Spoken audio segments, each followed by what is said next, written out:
and welcome to the Tokyo 2020 Paralympic Games. It's day 10 of the Games.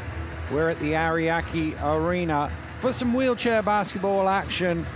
We've got the 7th and 8th place classification game coming up right now. Germany against Canada, and then the Canadian women in action later in this session against the host Japan in the 5-6 classification game. But right now, it is Germany and Canada in the men's competition.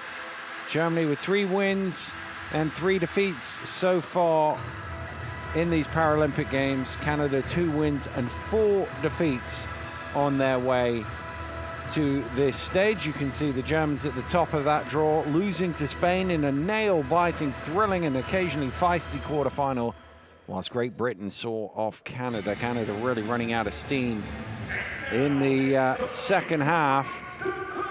And the two teams about to be introduced here at the Ariake Arena, starting with Germany. They did manage to win 3 of their 5 games in the group stages, but dropped to 4th. And that is why they got that tricky quarterfinal against Spain. This is their lineup. Thomas Burme, the leading scorer for them, and also Haluski has been putting the ball in the basket with some regularity for this German team over the last week and a half here in Tokyo, and now they get ready for their final game of this competition.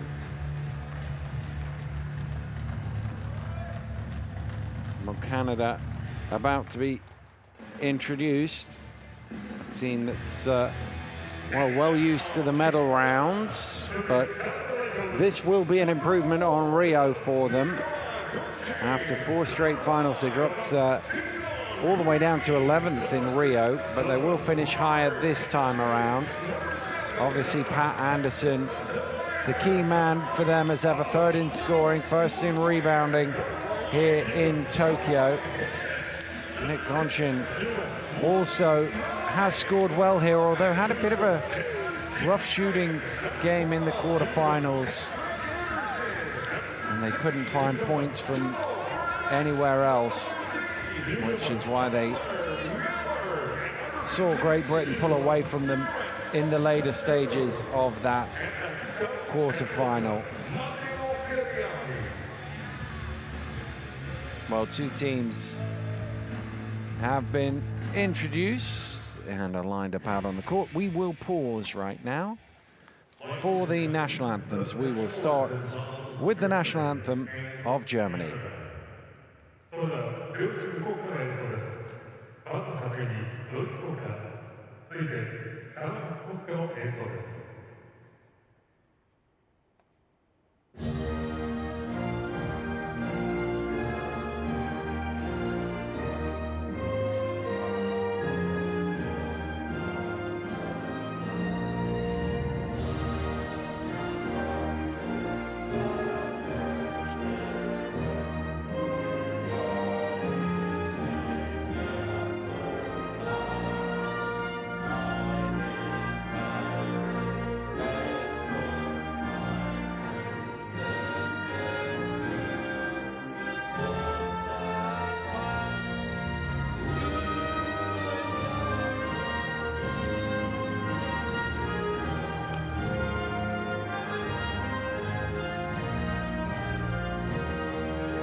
And now for the national anthem of Canada.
Well, the teams acknowledge each other as mid-court, as they have throughout this entire tournament here in Tokyo. And the final chance for these players to take to the floor here at the beautiful Ariake Arena. Canadians going through their final few shots, getting themselves attuned once again to the court. Of course, 3 teams in every game. Our officials for this game, led by the referee from Chinese Taipei, Hu Shifei, and the 2 umpires from Spain, Juan Orenella, and from Japan, Mikado Shinsuke. The commissioner in the background there, in the center of the table, is from Great Britain, Janine Timms. Supported by the table officials, behind them the statisticians and all of the people that make the game happen, who aren't out on the court. Well, Germany, they had such a battle in that quarterfinal against Spain, came right down to the final play. There was a few tempers in the 4th quarter as well. It'd be interesting to see how they react to that. Dry Molahuba, Binek, Burma, and Haluski, the starting 5 for the German lineup. And that is always the question when teams get knocked out in the quarterfinal stage and they go into the classification games. How do they cope with the disappointment on one day to then pick themselves up 2 days later and go again? Coach Zeltinger with the task of doing exactly that, focusing on getting as high a finish in this competition as possible. Konshin, Bowhedges, Melimik, Anderson, and Miller will start for the Canadians. And I say, Konshin didn't have his best shooting game. To be fair to Great Britain, they defended him very well. They got some good contributions from Melimik and Miller as well. But couldn't quite find that other scorer to sit alongside Anderson. Coach Ferriani in charge of Canada here as the 2 teams get themselves ready for tip-off here in this 7th-8th classification game.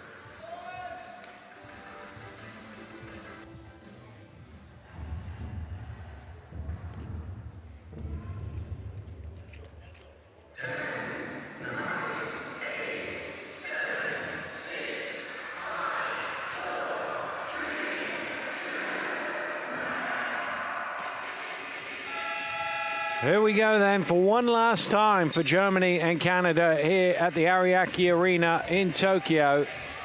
It's the classification game for 7th place.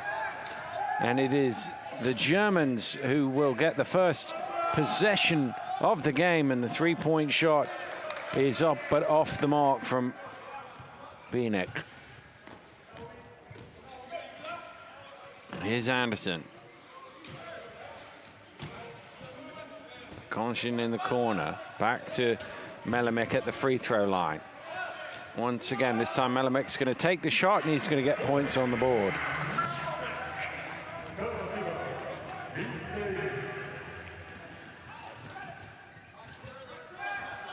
Burma all the way through the lane. Hedges didn't see him behind him, and that's too easy a shot to give up to him. They got lucky there, Canada, that he didn't quite have his radar in the first minute of the game. Nice cut to the basket. And that will be an offensive foul as Melimik went through. He did everything right, but the defense recovered just in time to take the charge. Looked like a easy lay-in.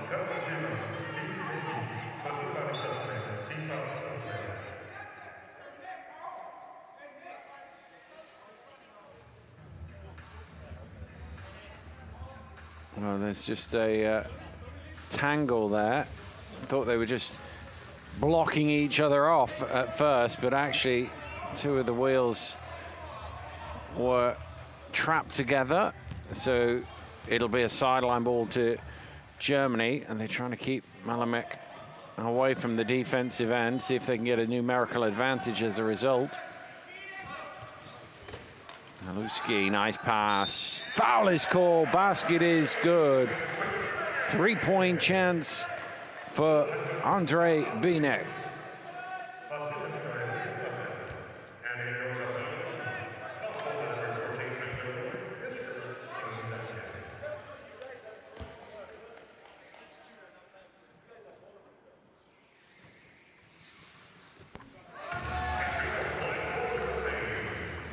Binek converts the bonus shot from the line. Here's Anderson. Malamek moves it on to Gonchin. Back to Malamek at the free throw line. To the near side and Anderson. Anderson trying to find some room, does so. And Anderson on the board.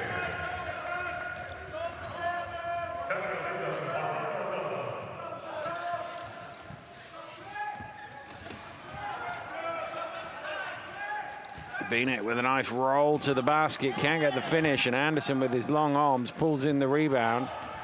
A little tap for the man on the floor before he heads off down court.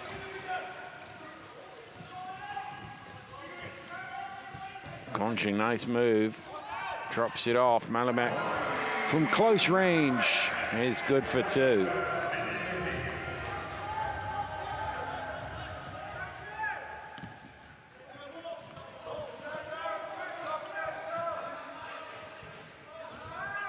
Nice ball movement.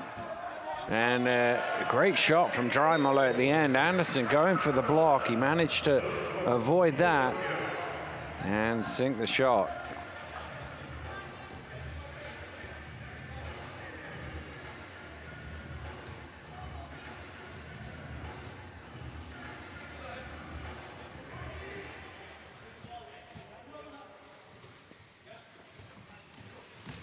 It's Gonchin to Malamek.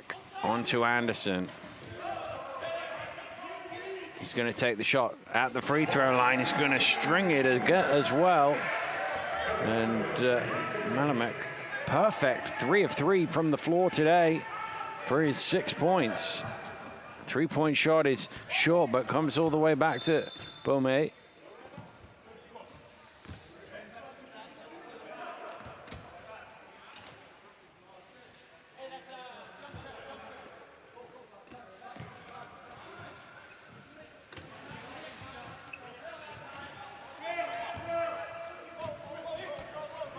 Knocked loose by Hedges. Canada trying to pull it away. It's a hell ball in the end. And it will go the way of the Canadians with the possession arrow.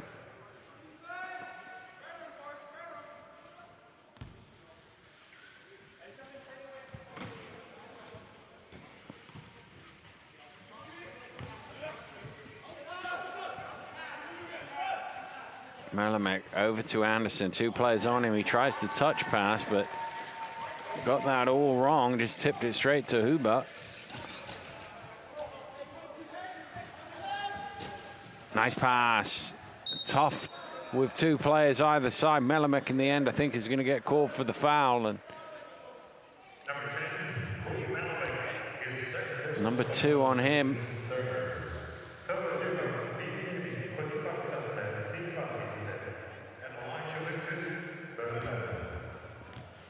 Thomas Burma at the free throw line. Looking for his first point of the game here.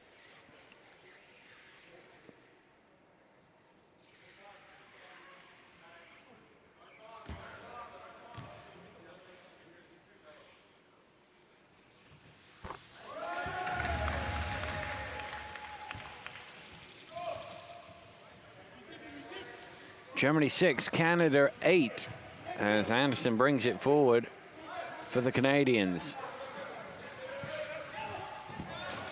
Johnson driving in, gets good position with little help there from his teammate Tyler Miller, creating a bit of space.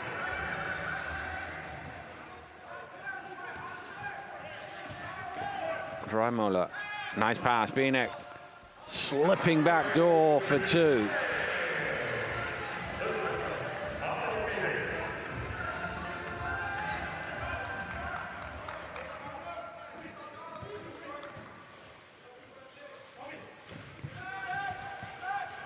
That's another lovely screen from Miller to free up his man. Melamek at the top. Defense scrambling all over the place. Left the open shooter, and a rare miss so far for Lee Melamek.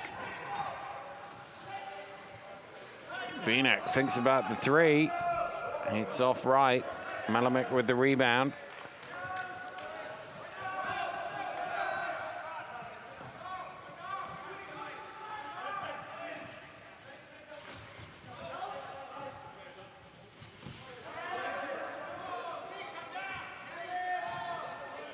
Late in the shot clock, nice. Anderson with the pass and Miller with the cut to the basket. The pressure came in the end, made it a difficult shot.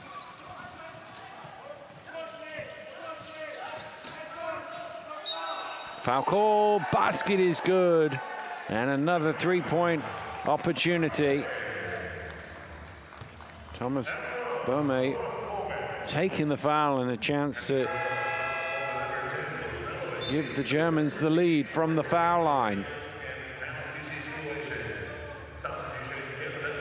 And that's a blow for Canada because that was the 3rd foul on Melamek.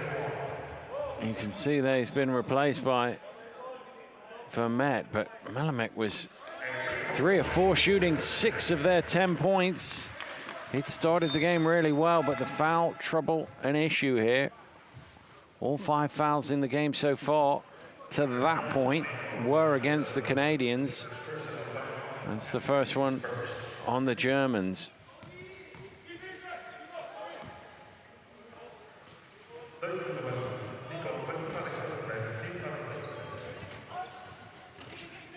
Johnson, tough shot, good closeout by Haluski. Well, they've got numbers here. It's 5-on-4. Dreimola the open man, and he scores. Vermette had gone over at midcourt, and the Germans took full advantage of the extra man. Well, Germany, with all the momentum here, 7-0 run to lead by 3. And Canada going to call a timeout. We're just past the midpoint of this opening quarter at the Ariake Arena. Germany 13, Canada 10.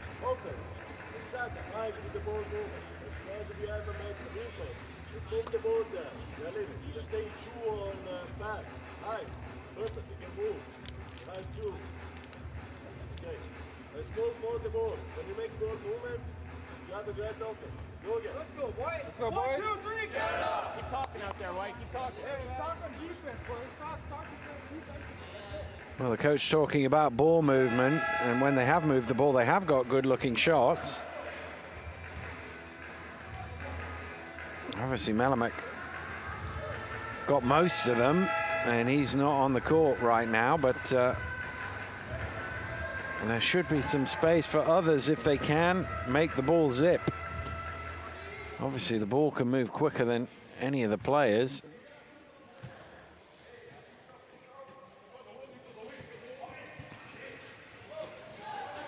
Yeah, just a simple little give and go there. Bo Hedges would probably want that one back. He'll feel he should have scored there, but Canada do get the offensive rebound. Anderson. Hedges now with another look. This time he makes no mistake.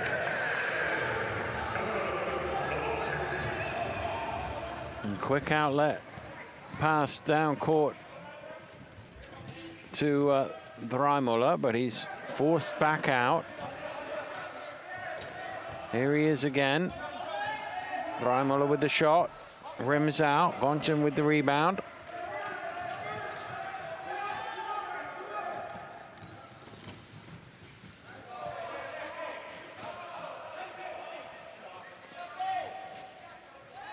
Vermette gets all the way to the rim but can't convert. Haluski with the rebound.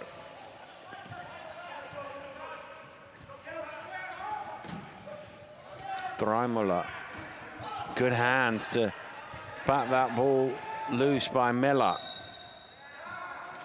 And there's going to be a foul in there on Thomas Vermette.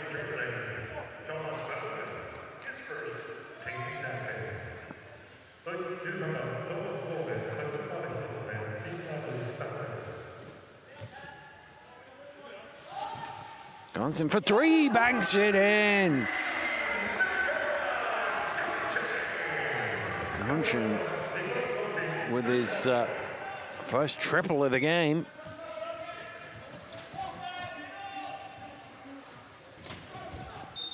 Offensive foul called on the screen. Threimuller just getting some clarification from the official. It's on him though.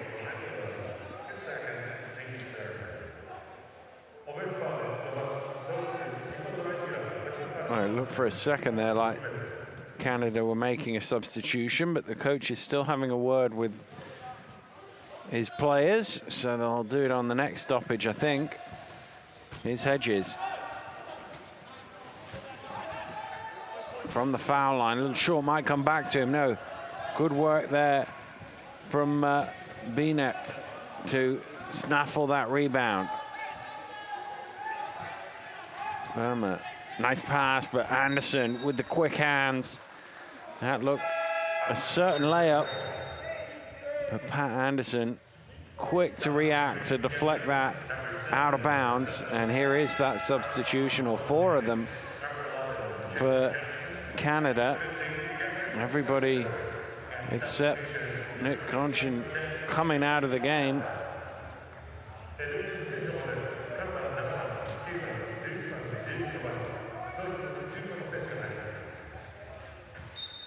Jan Haller into the game, and his first task is to inbound the ball and get himself an assist. Off for three. Haluski from a long way out.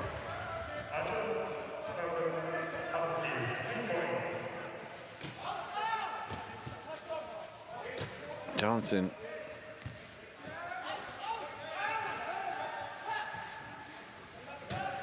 Again, good ball movement from the Canadians. Finds the best shot they can get, and Chad Justman with his first points of the game. They just kept that ball moving, kept forcing the defense to shift until they got the shot they wanted. And that's just going to be a little slap on the wrist. Conchin with the foul. And they're over the limit, so it'll be 2 free throws.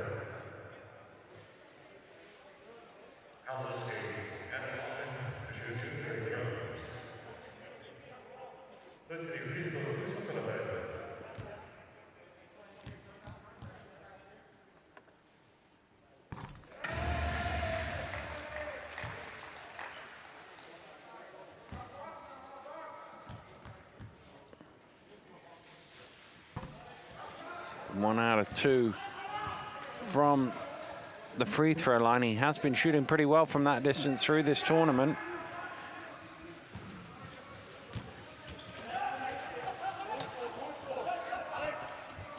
Nice bounce off the back iron from Colin Higgins. He had to just adjust his position on that one, but made no mistake.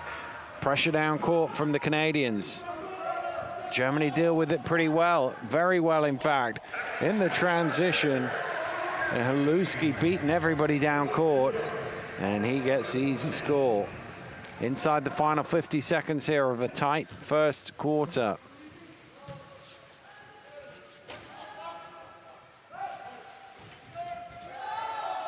Again, they get an open shot because they move the ball. Higgins with it.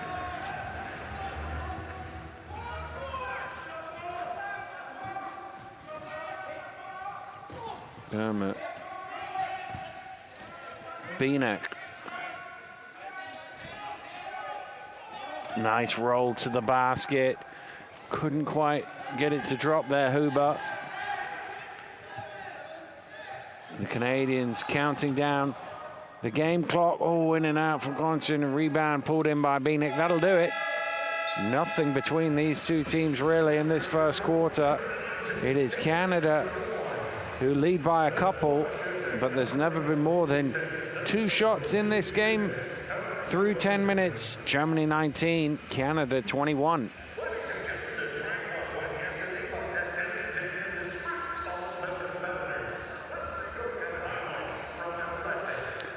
Well, here's the numbers in the game. You see both teams shooting the ball very well and taking care of it, and that's why there's not a lot between these two sides. As we look back on the action here in the first quarter, Germans probably doing a little better job getting in the paint and getting opportunities from there, but Canada shooting the mid-range really well. Melimick did so early on. Shots like this. And then Higgins hit a couple when he came into the game, and Jasmine as well, and just kept that scoreboard ticking. And that's pleasing to a coach to see different guys contributing. Anderson's only taken 1 shot in that first quarter, so you know you got 20 more points in the bank still to come from him.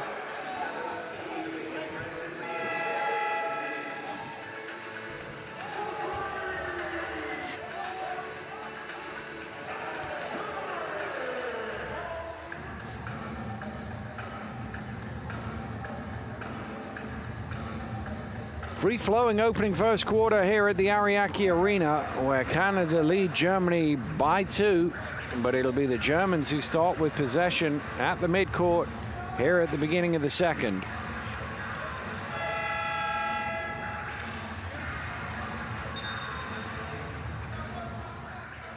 Underway in the second quarter.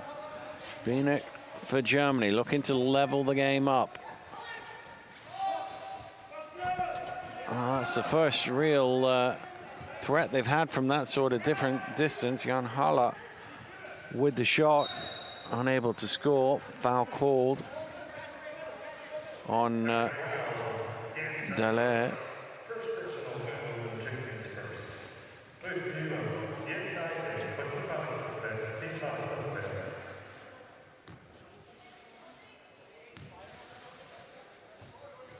Ooh, wasn't sure that pass was going to get all the way there to Jasmine, but it did, and his shot is off the mark.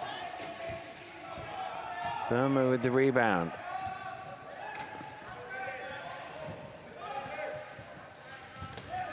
Looks back to the middle.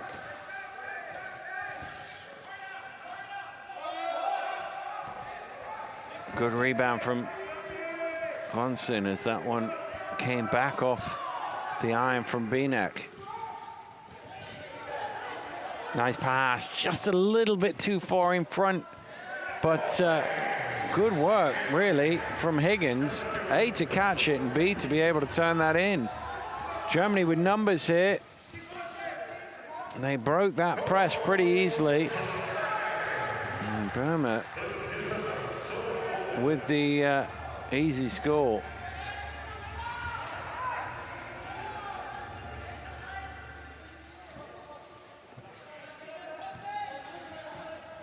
Higgins. That's a good cross-court pass, that.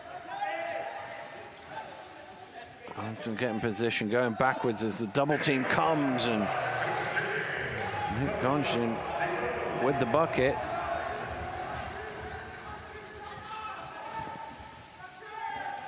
Germans with a quick lineup on at the minute, looking to push whenever they can, trying to up the pace.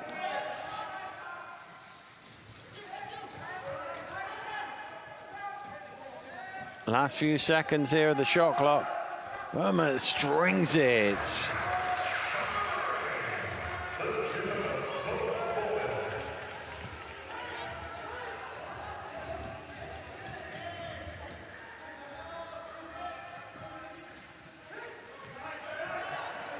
Nice cut down the lane again from Higgins, just using his pace to get to the basket, and he's a perfect 4 of 4 from the floor for his 8 points.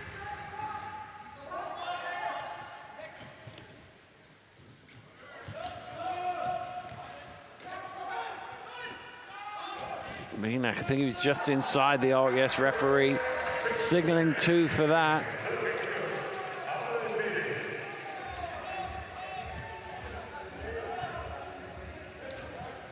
Ooh. Well, there's a late whistle. I think that's the right call, though. Andre Binek just bumped his man there, and it impacted his ability to get the ball.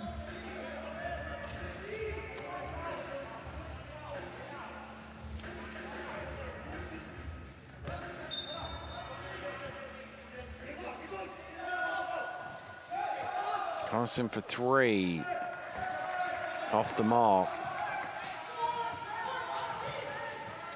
Binek pushing hard. Nice pass down the lane to Albrecht. Has it knocked away, not once, but twice. And it'll be a German ball. Defense scrambling there for Canada. Looks like he's got a lane. You can see a slap there at the ball. Resets himself, and it's deflected away again.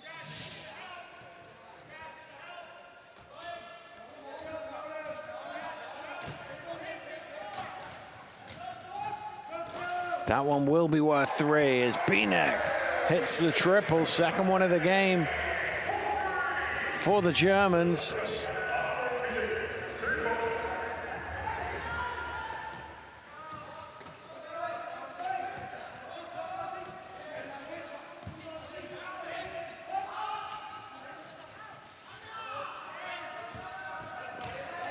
Shot clock getting low on Canada here. Off the mark is Jasmine.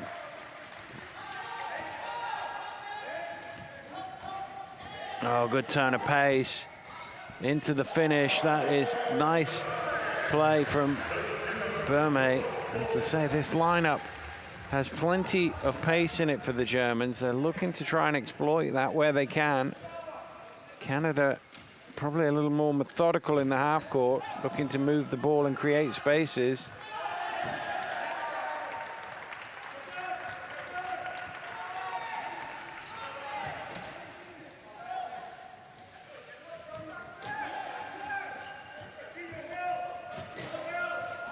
Burma again, another 3 for Germany. They're not shy in letting it go today. 6 triples already attempted, just 2 made.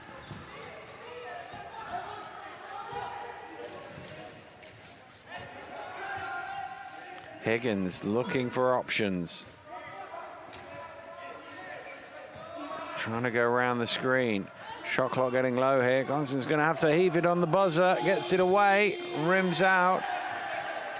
Rebound pulled in by Burma.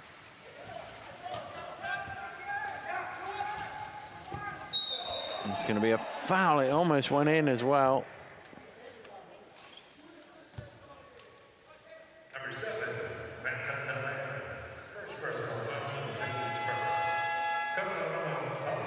Vincent Dallaire with the foul. 4:53 remaining in this first half. Timeout is called by Canada. It's interesting the difference at either end of the floor at the moment. Germans looking to be quick in everything they do. Canada still looking to move the ball and find the best shot they can.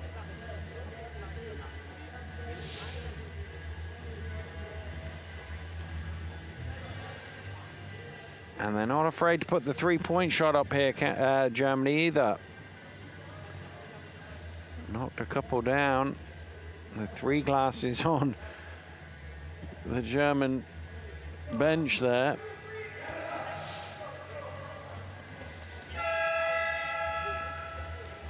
Binek with 10 points.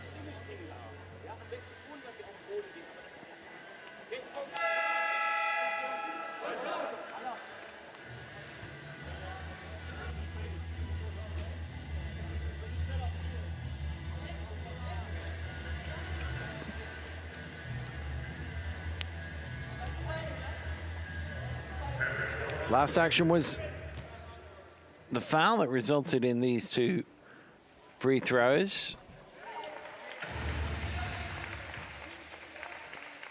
Burma now his team's leading scorer with 11. Indeed, the game's leading scorer.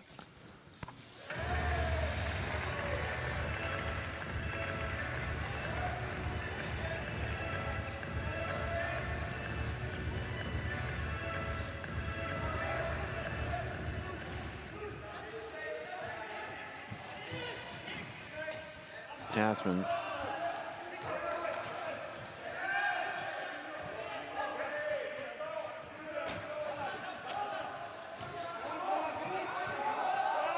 Late in the shot clock, it goes up from Higgins, but there's a good hand in his face to make that a tough one.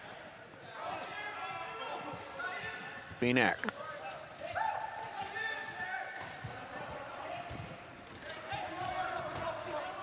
Oh, it's a good roll to the basket by Albrecht, but it comes back for the 3-point shot.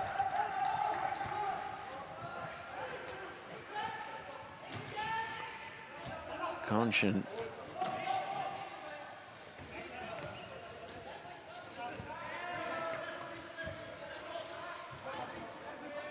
Conscience going to let fly from behind the arc. Rebound grabbed once again and quite easily by Germany. Binek with it.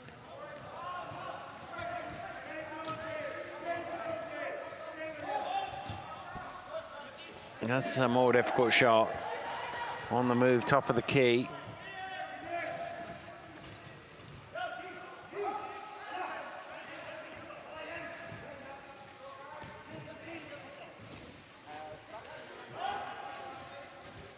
Well, that pass found its way to a Canadian hand. I don't think it was deliberately intended to, and Ostapchuk shot off the mark.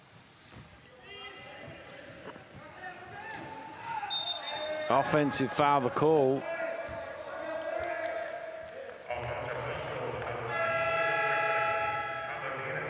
Binek's second foul. Subs both ways, wholesale changes for Germany. Just the one switch for Canada as Anderson comes in.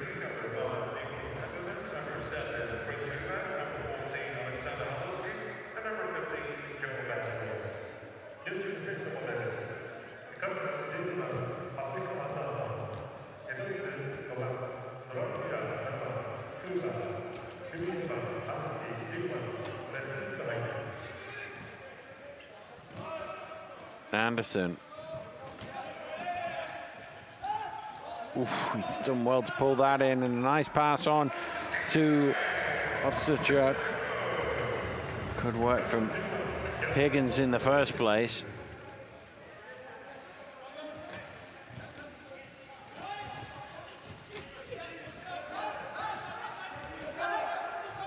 Nice pass. Not converted from close range by Dreimuller, and it probably ought to have been.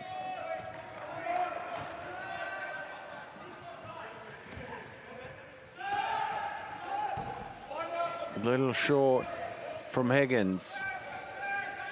Bestwick with the rebound.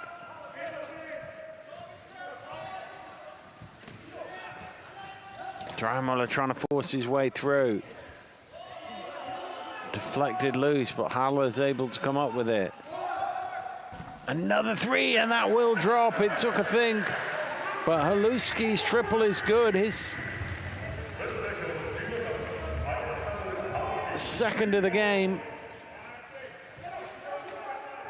Anderson trying to reply with three of his own, but Canada haven't had the three ball drop with any sort of regularity so far.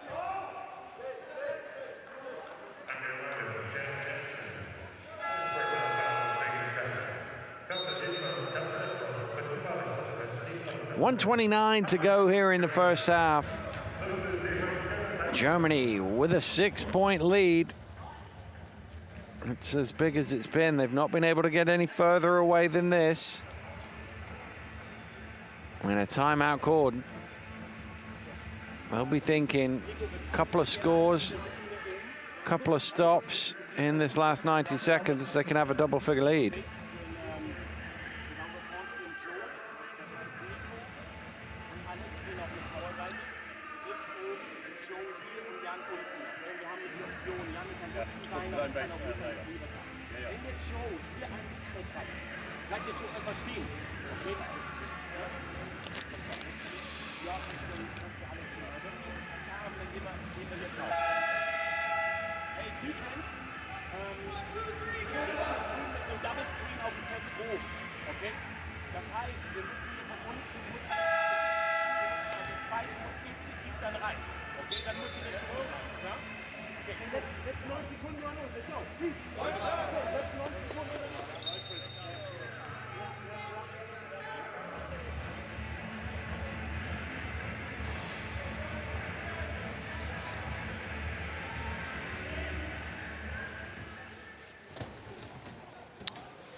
Germany looking to take their biggest lead of the ball game here with 80 seconds to go to halftime. Dreimuller. Luski had a couple of looks at it. Now the shot clock's getting low. Dreimuller, oh, string for 3, and Germany lead by 8.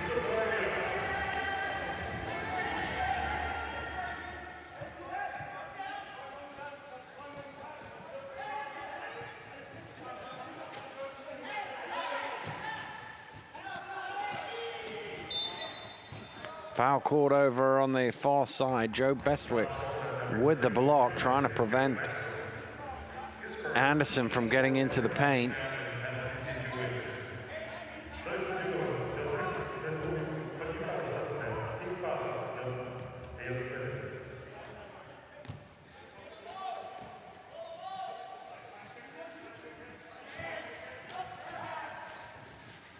Anderson moves it on to Jasmine. Top of the key, foul is called. Basket is good for Colin Higgins. He'll go to the line for a bonus.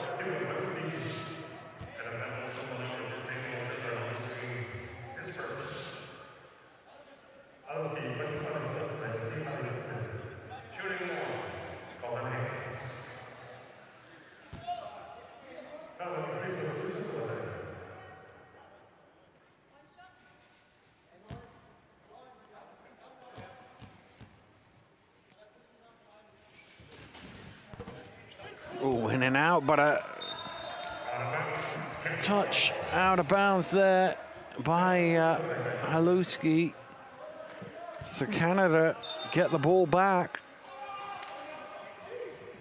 And a chance to eat a little more out of this German lead. Anderson. Oh, nice touch pass. Westerchuk can't convert. Bestwick with the rebound. Last offense of the first half. Germany have spent most of the last few minutes in the lead, and they're looking to stretch this 6-point advantage. Bestwick off the mark. And that pass won't get down court quick enough. That'll do it for the first half here at the Ariake Arena. It is Germany who have the 6-point advantage at the interval. They lead 37 points to 31. And they'll be pretty pleased with that, having trailed early on. They had a 9-0 run to take the lead, and they've kept themselves there. But Canada not gone away by any stretch of the imagination in this game. They're only a few shots behind. And they've had some good looks, the Canadians. So they will feel that if they could make some of those shots in the second half, they can get themselves right back on top in this game. At the break, at the Ariake, as the teams head to the locker rooms, we'll take a look back at some of the highlights from the action in this first half. In the men's wheelchair basketball classification playoff for 7th and 8th place. final game of this Paralympic competition for Germany and Canada, both wanting to end on a high. And there's not been very much to choose between them so far.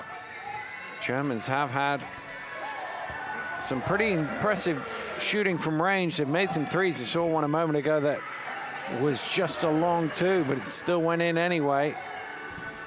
And that's definitely keeping the defense honest.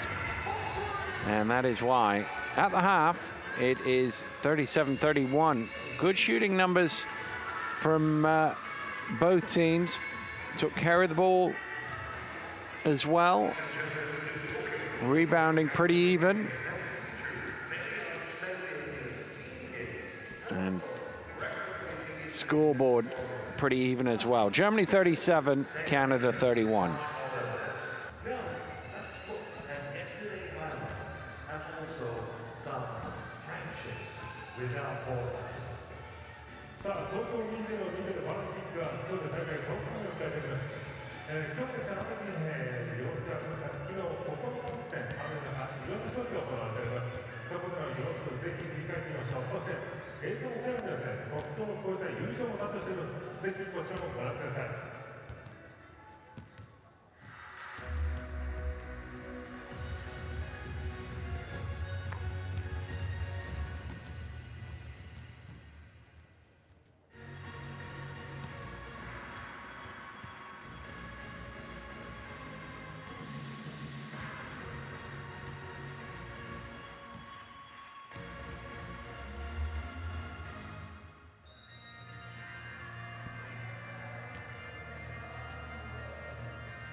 Well, notable at halftime that both teams spent a long time in the locker room, didn't really get many shots up.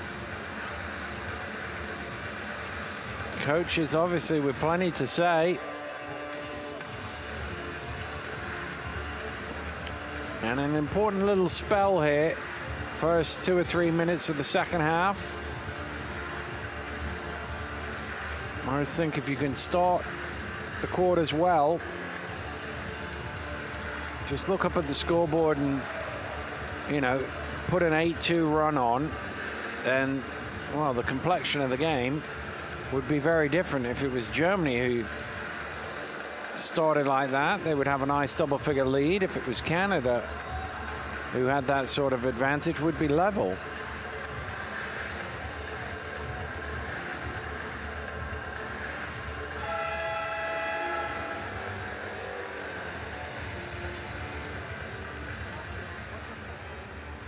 Second half about to get underway here at the Ariake Arena. Tokyo 2020 Paralympic Games. Canada and Germany going head-to-head in this 7th place classification playoff. And it's the Canadians in white who will get us underway in this third quarter.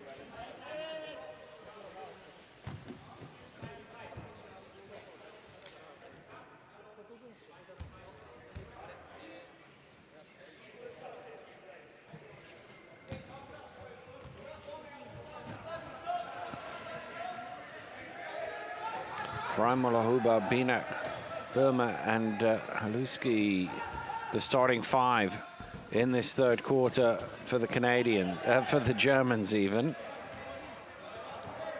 It's Conscian Green, Mutwa, Melimek, who got in foul trouble in that first half, and Miller.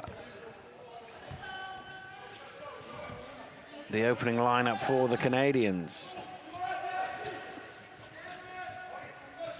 Again, good ball movement from the Canadians, finding the best shot that the defense will give them. It doesn't go for Green, but Canada are able to recycle. Here's Green thinking about the triple. Let's fly, back iron. And a good rebound there from the German number 13, Thomas Burma. And they're away, and Binek down court. He's having himself a ball game here. 12 points for him.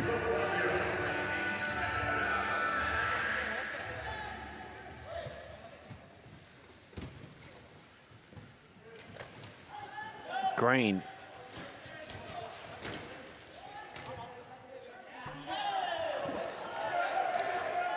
Nothing doing from close range in the paint. Dreimuller back to Haluski, back to Dreimuller, sees a little gap, gets in there off the glass, doesn't get the bounce.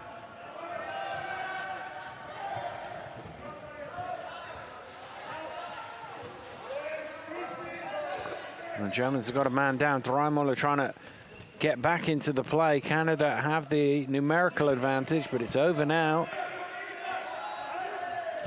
No, he didn't take full advantage at all of that, the Canadians. Burma penetrating in. Foul call, basket is good. Binek once again getting to the rim, taking the contact, and a chance at another three-point play for him.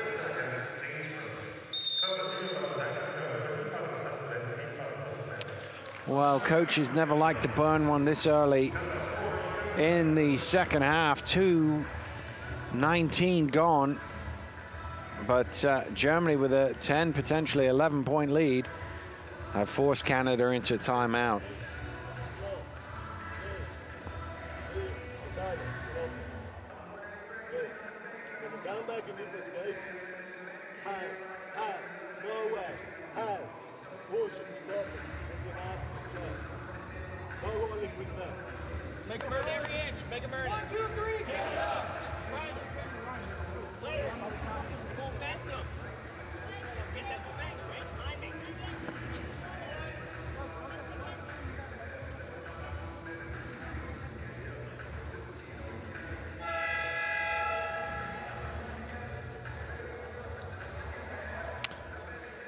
Canada first to break from the timeout.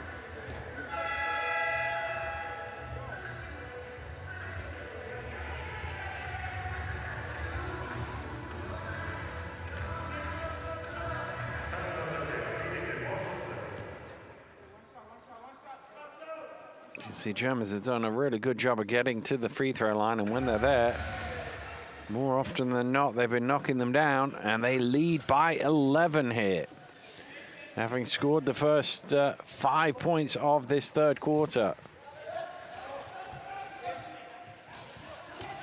Green gives it back to the foul line, and third time of getting it. Melamek knocks it down. He's had a really good shooting game from that spot. Just the foul trouble has prevented him from playing a bit more.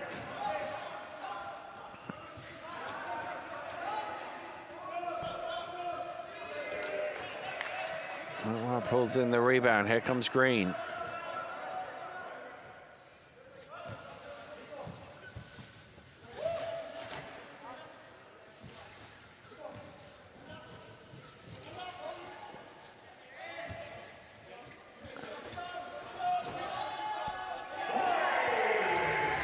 Off the glass, Blaise Mutwa for his first score of the game.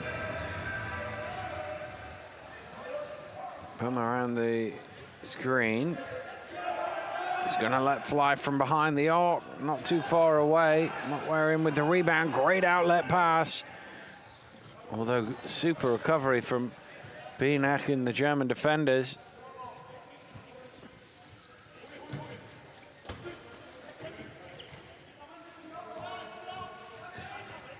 Green roll into the basket. Tough shot with a hand right in his face, and Germany looking to break away again. Canada recover on defense. Dreimuller around the screen.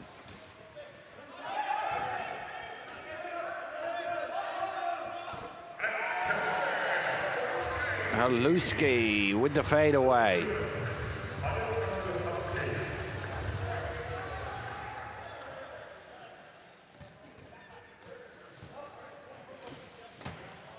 Melamek again at the top of the key. Melamek. Haluski with the rebound. Germany with the momentum here.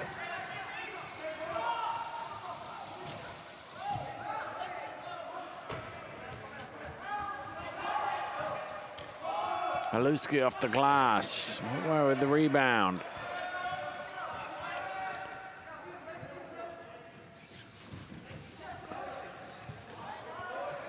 Green with some room into Mutwa.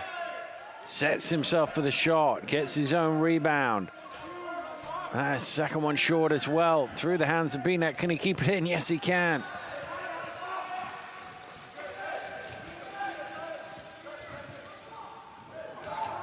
Dreimuller, lane to the basket, drives in. Foul called on the floor. I think it'll be on Tyler Miller. I'll just check the signal. Yes, it is the number 14 that's shown to the table.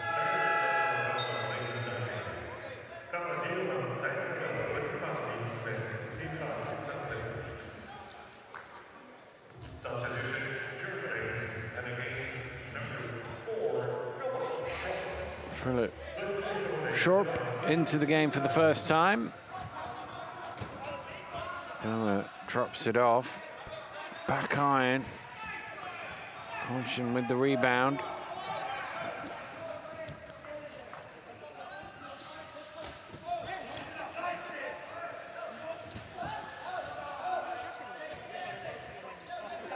Green to Constant. Two hands in his face. He gets the shot away, but once again, Germany with the rebound. As soon as they get it, they're looking to break every time. They are quick down court.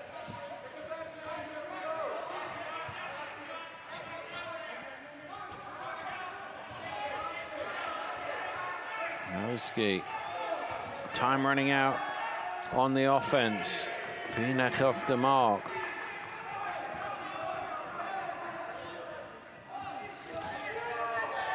Gonsin has it batted away, but illegally so.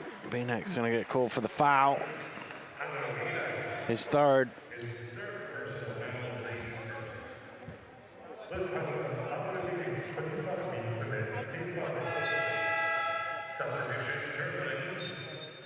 Not wanting to risk. Oh, I thought Benek was going out. He is going out. He went to the side of the court and then stopped. Albrecht replaces him.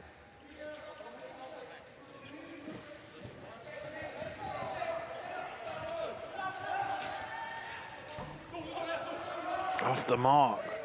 Well, I'm wondering if that long spell on the bench might have just let him go a little cold. Melimeki's not locked quite as prolific as he did at the beginning of the game, and the Germans, again, so quick to get down court and get their shot away.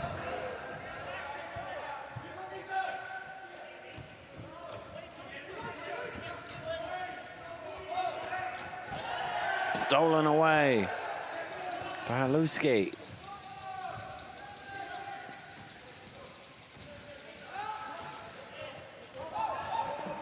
Oh, nice cut to the basket, but not got the finish at the end. Albrecht down the lane.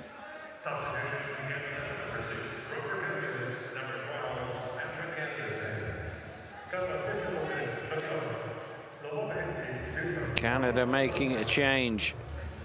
The experience of Hedges and Anderson return.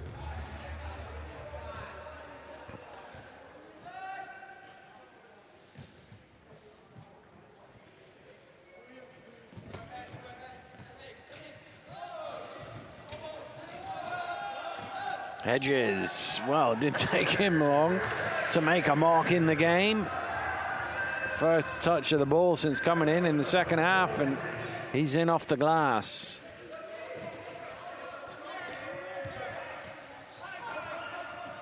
Dreimuller at the top of the key.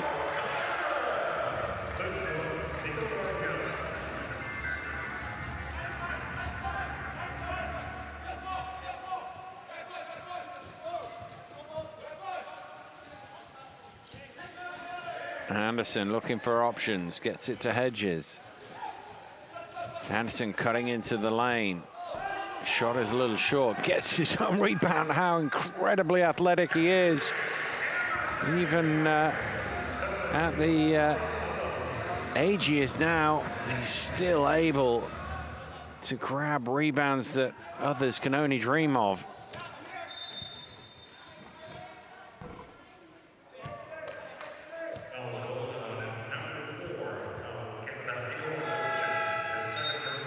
With the foul.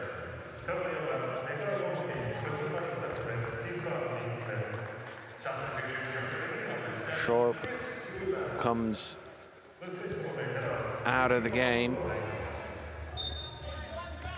Huber into the action. Dreimuller. Nice pass, cross court. And Burma is up to 16. 11-point German lead. This is as big as it's been. They've never got past the 11-point mark yet. Hedges. Similar spot, but a different outcome for him this time around. Last minute of the third quarter. And that's just a bit of pressure on the ball as much as anything else. And a mistake made. Tyler Miller just got in the way as much as anything else.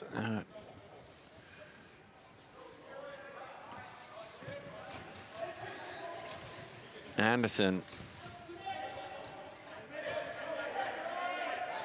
Over to Hedges. Back to Hedges. Foul called, late whistle, but it will be 2 free throws. Dreimuller will be called for it.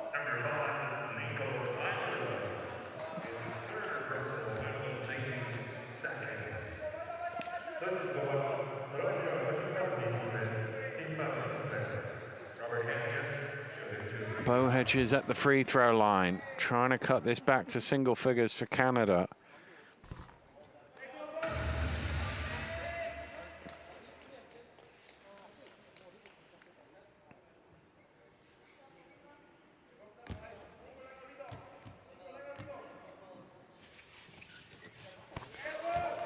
Second one is good. 9 points between the teams. We approach the end of the third quarter here at the Ariake Arena. Nice cut down the lane from Huber, but his pass. Well, I must admit, I thought there was a deflection on that, but none of the referees saw it. The Germans did. Well, there we go. It's been corrected.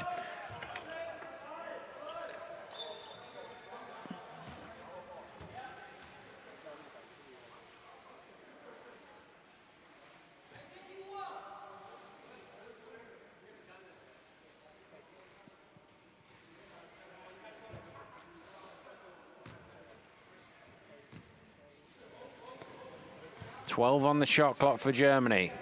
So Canada should get one back. Boomer for another three. Front iron. Anderson has it. Throws it forward. Looking to run the clock here, Canada. Johnson around the screen.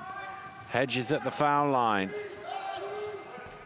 Gets it away. Albrecht with the rebound. Good third quarter from Germany. They're able just to stretch their lead a little bit, but Canada still there or thereabouts in this game. 10 minutes to play in the classification playoff.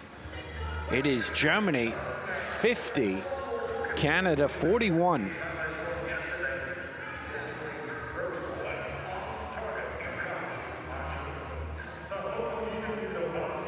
Well, shooting numbers have gone down for Canada. A little bit down for Germany, but not much. And they're able to continue to get to the free throw line as well. Sights and sounds of the third quarter action here at the Ariake Arena in this classification matchup for 7th and 8th place between Germany and Canada. Germany starting the third quarter the stronger, but it evened up as that quarter went on. But Germany have been in the lead for much of this game, twice as much as Canada. They've been more proficient in the paint. 10 of 17 when they've got into the lane. Canada just 6 of 15. And that's probably been the difference. But when you got Anderson on the team, anything is still possible, because he can just turn what looked like lost causes into points like that.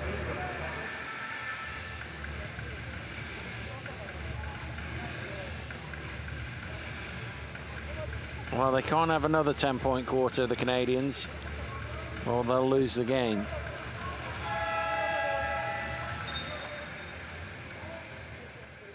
Haller inbounds for Germany as we get the third quarter underway here at the Ariake Arena. Binek. Oh, lovely touch pass. Difficult shot inside for Puma, given all the Canadian hands around him, but the German captain, Jan Haller, stretches it back to double figures.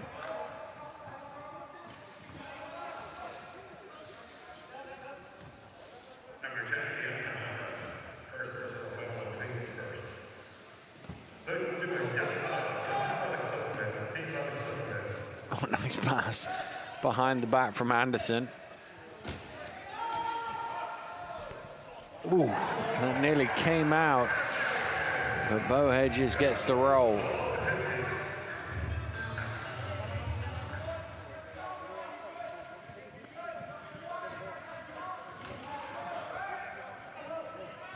Bullet pass down the lane. Anderson made that a tough finish for Binek. And as a result, Canada come away with the ball. Anderson, lovely pass. Gonshin just got a little underneath. Maybe should have come around the other side.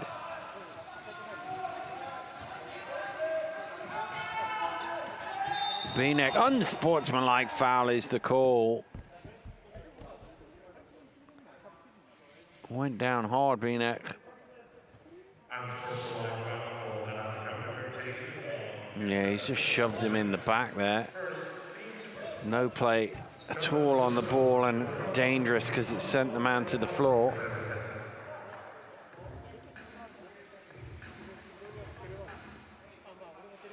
Oh, he's just shaking himself down, dusting himself off, and now he'll shoot two. And Germany will get the ball from the side.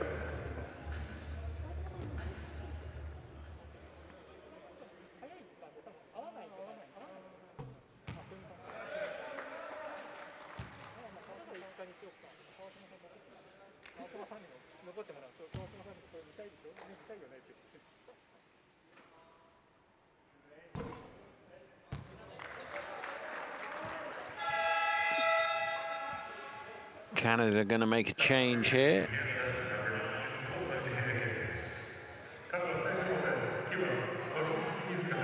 Higgins into the game.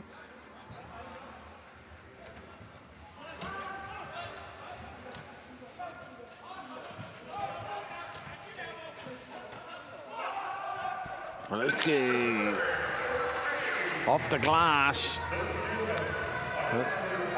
And the lead just bouncing about between 9 and 11, 12, 13. And they're going score for score. That'll be good enough for the Germans from here on in, though. Canada need to string some stops together if they're going to get back into this game.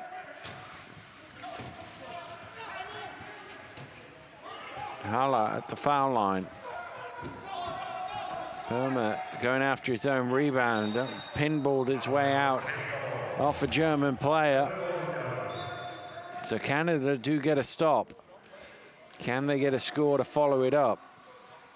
No, I think Anderson's done something there. He seems to be heading to the bench.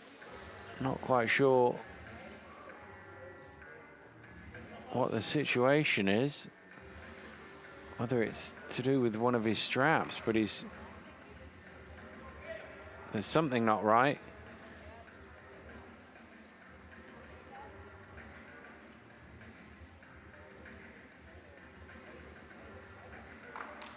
I think it is a broken strap.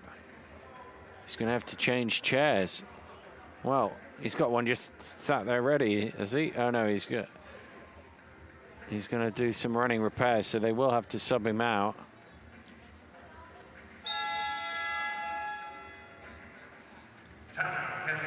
Well, they might not have to sub him out. They're going to call a timeout first. See if he can do the fix in a minute. Second timeout, though, used by the Canadians. So they haven't got much hope. If they're not going to have much left if they need them late on. And you can see it is an issue with a broken strap, so he's having to fix that. I don't think he's going to get that done in a minute.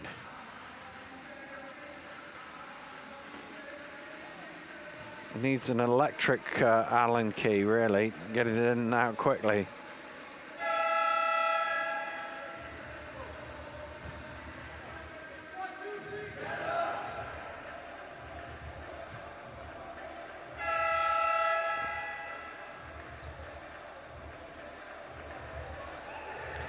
Well, they'll have to do without Anderson for a short while at least.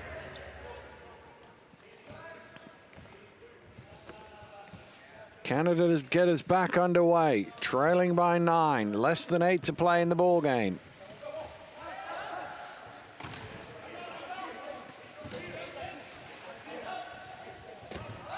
Johnson trying to establish position down there. Good hard use of the chair, but he can't make the shot.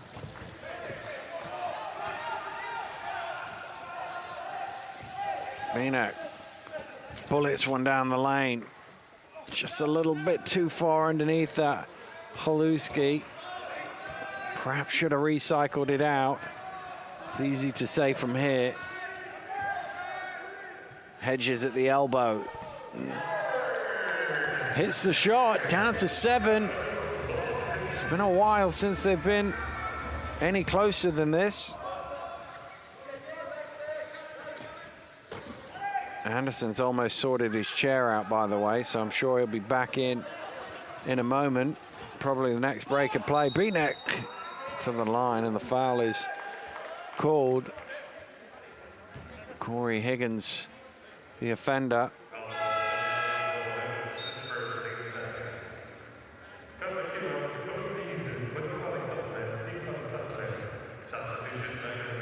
Well, you can see he's sorted that out now, Anderson. So he returns to the game. Meanwhile, we're going to get a wheel change.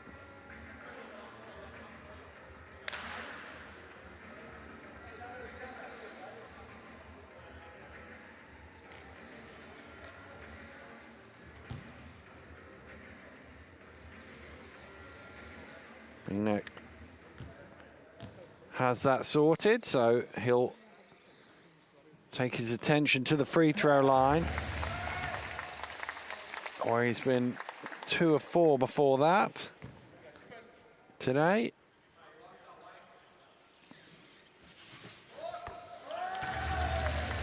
Both good. 9-point lead. Can Canada find the one more run that they need to close this gap? Anderson getting into the paint. Rearranges his shot off the glass, doesn't get the roll. Germans absolutely collapsed on him to make it as hard as possible. Beanek around the screen from Huber.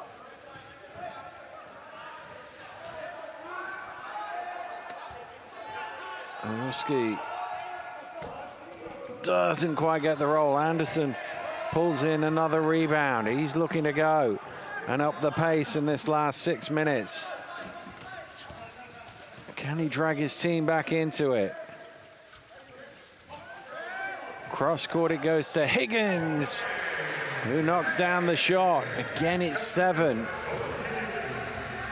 But they need to string some stops together, Canada. Homer to Beanek, wide open at the elbow. Doesn't get it to go, though. Anderson with the rebound. Canada again. A chance to get it down to 5 here. Higgins. Nice ball movement. Hedges on the end of it and lays it in for 2, and Canada have cut it down to 5. Well, you have to go back a long time for the last time the Canadians were this close.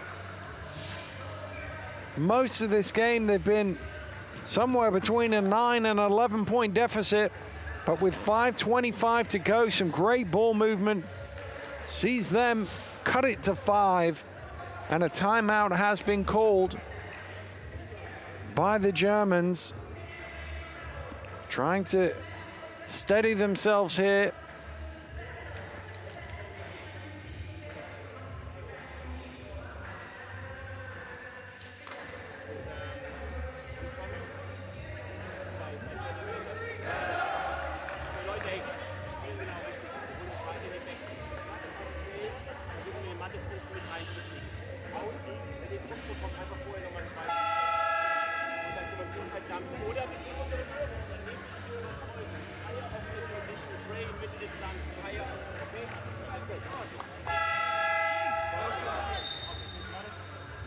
Well, Deutschland, the call by the Germans as they head back out onto court.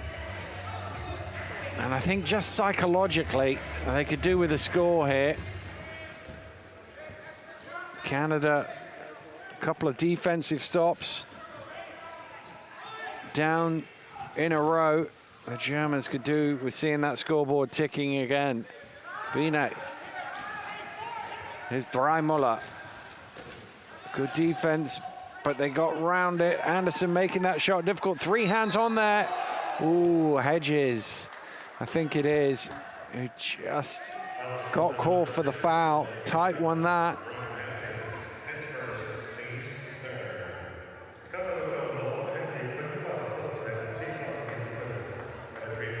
Gunter at the free throw line. They could do with these two. First point of the game for Matthias Gunter.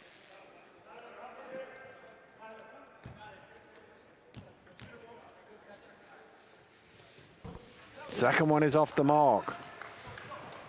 Higgins gets his hands on the rebound. 5 to play here in this classification game. Here's Anderson to Hedges. Good hands to deflect that loose by Dreimuller. Ball's on the floor, and it's ripped up by Gunter. Important defensive stand there for Germany. Binek thought about the 3, decided against it. Back iron on that. Hedges can't quite reach the rebound. Binek dumps it off. Dreimuller through the lane, avoiding the defense, but without the finish.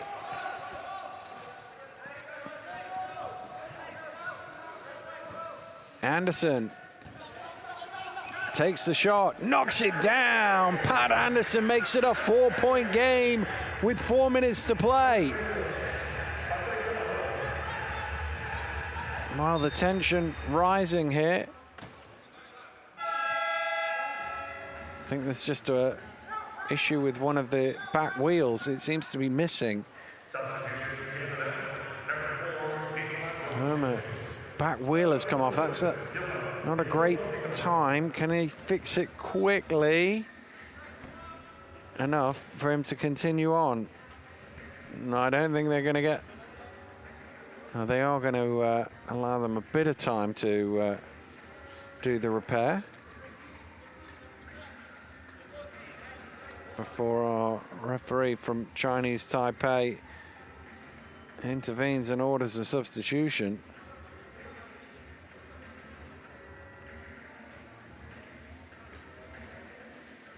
There we go, it's sorted. So it'll be a German ball again from the end. Less than 4 to play. How are your nerves now? 57-53.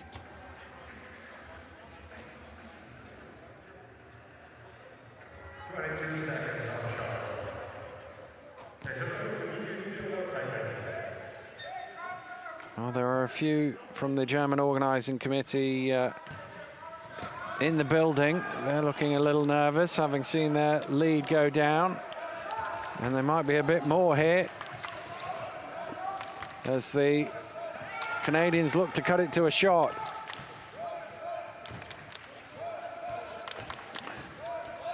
Higgins gets into the paint, thinks about the shot, takes it at the second attempt. He was under pressure. Binek with the rebound. Dreimuller lobs it into Gunter, who has to go up on one wheel to pull that in. There's a player down before the shot, so it'll be an end-line ball.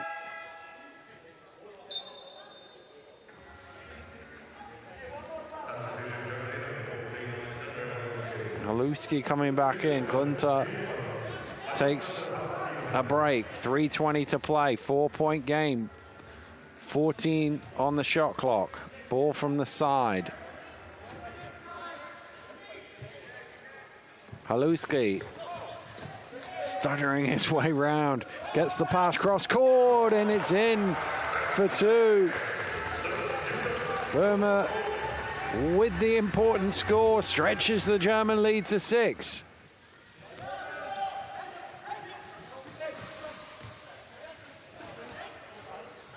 Johnson has to, oh, nice pass. Hedges in the lane, gets the roll, beautiful assist. The Canadian captain on the end of it. 4-point game.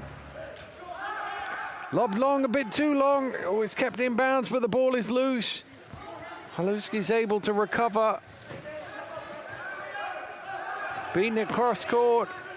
Scrambling defense, Huber underneath. Oh, not quite. Again, Canada can cut it to a shot here.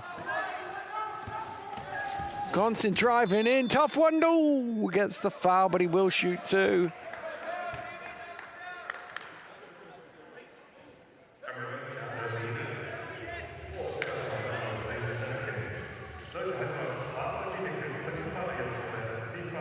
fourth foul. Conshin at the line. 2 important foul shots here.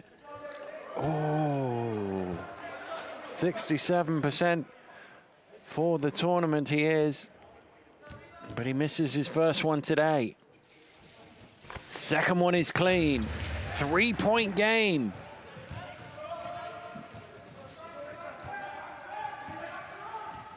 Germany looking to stretch it to 2 possessions here with just over 2 to play.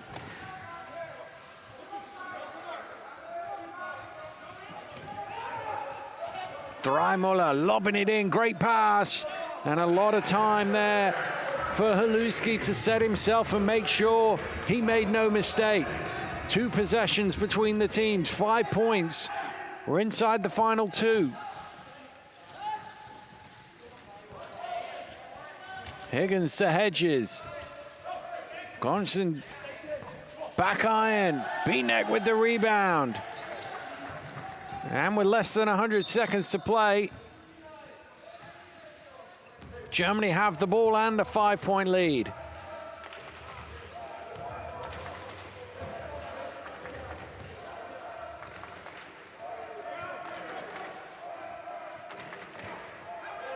Haluski round the screen, passes inside to Dreimuller. Cross court it goes. Back to Haluski. His shot is up, he's fouled, and the basket is good. A big play with 1:18 to go. Haluski with 17 points off 7 of 10 shooting, and have the Germans seen off the Canadian comeback. He converts the 3-point play, and Germany can breathe a little easier here, leading by 8. Well, I said earlier, he's only got 1 timeout left. The Canadian coach, he's using it now with 1:18 to go. His team, well, they basically need to score 8 without reply here in 1:18. Big ask. If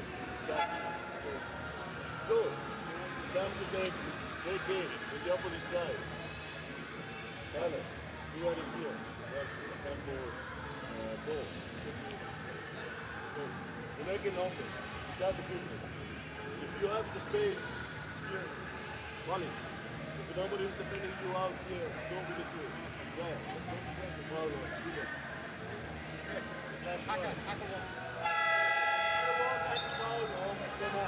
The only one that you don't have to foul.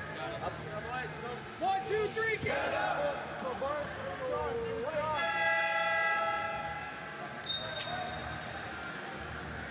Well, Canada staring down the barrel here of defeat, trailing by 8, 1:18 to go. They advance the ball into the front court. They're not worried about the 10 seconds they lose because they need to shoot pretty quickly here.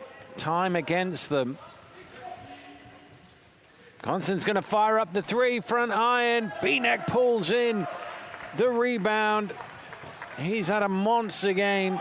That's his 11th rebound of the game. 17 points and 5 assists as well. Tyler Miller. They have to gamble on everything. Commits the foul. The one upside is it stops the clock, but they've got to hope Dreimuller misses these free throws. And he edges Germany closer to victory.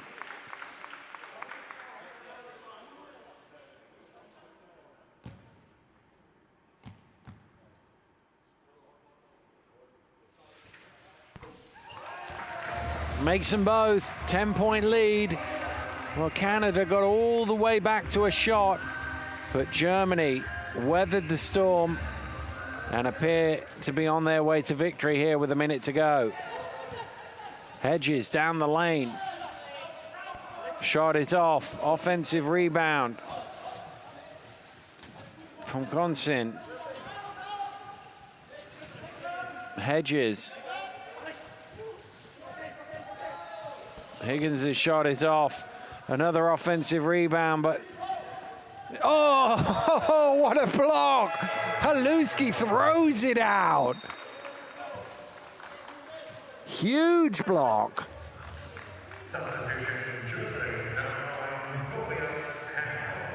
Well, that's probably the race run now for Canada.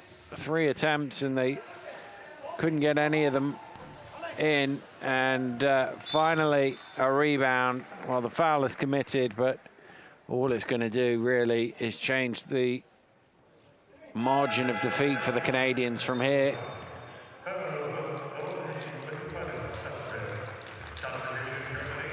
Well, a big round of applause for Binek as he leaves the game for the last time. 17 points, 11 rebounds, 5 assists, drew 5 fouls as well, and a tremendous show of appreciation from the whole of the German staff and players for a great performance.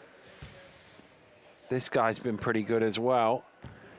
19, 10, and 6 for Haluski, and then make that 20, 10, and 6. Well, they've just not quite had enough here today, the Canadians.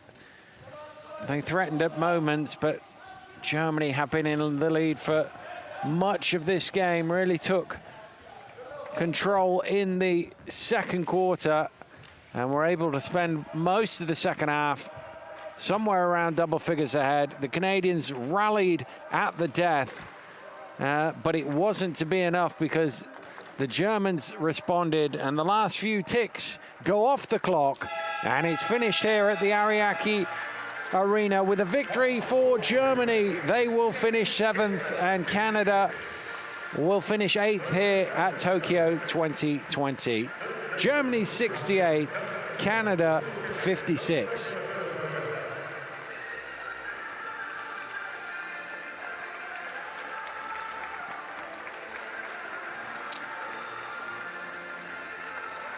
Good performance from the Germans, particularly those two. Big hug for them. They were really good. And for Canada, well, an improvement from Rio, but disappointment on the last game, particularly having fought all the way back in the fourth quarter just to see it drift away. But it is the Germans who have the smiles on their faces and the German flags that are flying. And you have to say, over the course of 40 minutes, they deserve that.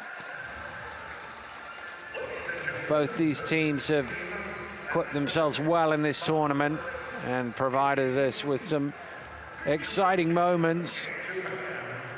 And it's Germany who end with victory. It was an impressive bounce back, really, given the manner of their defeat in the quarterfinals. So close to a semi-final berth, but it wasn't to be. You can see Canada getting more shots up, but the Germans more efficient with their scoring.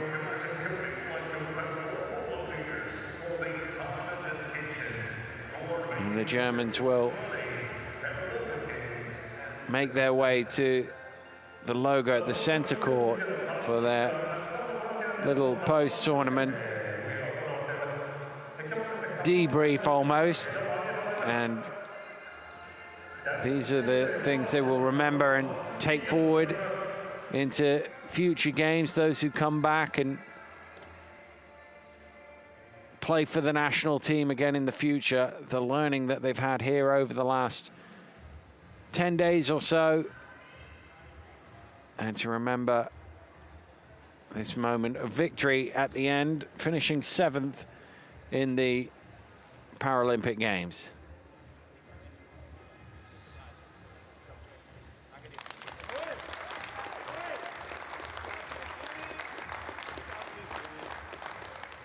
I think that was the coach naming the MVP of the game there. I think it was Andrei Binek. So that was a nice little ceremony at mid-court where he picked the MVP.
a great performance from Beatnik, and I think he's a little emotional there with that little team talk at the end. He was fantastic with 17 points, 11 rebounds, and 5 assists in that contest. And the Germans can celebrate tonight, having beaten Canada by 68 points to 56. Led for most of the contest. The Canadians pushed them hard in the fourth quarter, got it all the way back to 3. But Germany hung on in the end, and they've taken the win and will finish 7th here at Tokyo 2020 Paralympic Games.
International Paralympic Committee at Tokyo 2020. Welcome you to Japan and Paralympic Arena for Paralympic Women's Wheelchair Basketball Competition. さあ皆さんおはようございます、本日はですね東京2020のパラリンピック競技大会車椅子バスケットボール競技会場有明アリーナにようこそお越しくださいました。いよいよですね、本日10日目、そしてこの後第2試合が行われます。ぜひこちらチェックしてくださいね。 The second game of the day is a women's classification playoff 5th and 6th class game featuring Canada and Japan and scheduled to start at 3 p.m. さあこの後の第2試合は女子カナダ代表対日本代表の試合となります。試合開始は15時30分としておりますのでぜひチェックしてください。 So, Sato-san, we're really very excited about this upcoming classification game, but we have a pre-game treat for the ladies and gentlemen here in our gallery. さあそうですね、ここからスペシャルパフォーマンス有明アリーナで行われますのでぜひ皆さん、ビジョンの方をご覧ください。 Please check out the big screens now.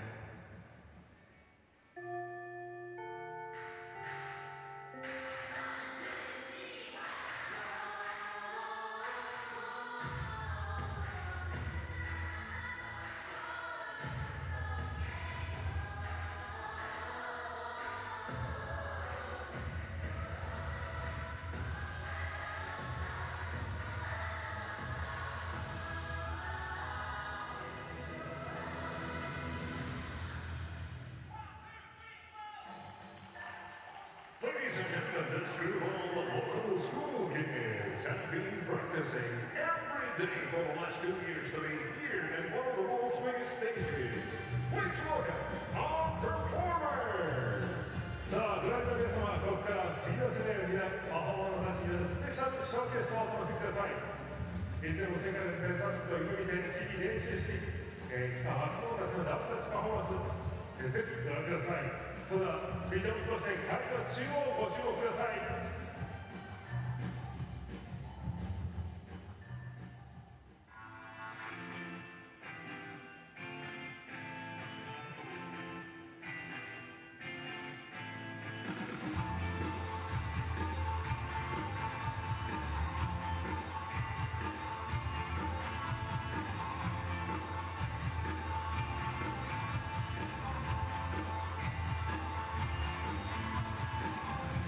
To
皆様に今一度大きな拍手をお送りください。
And now, for official warm-up, please welcome Japan!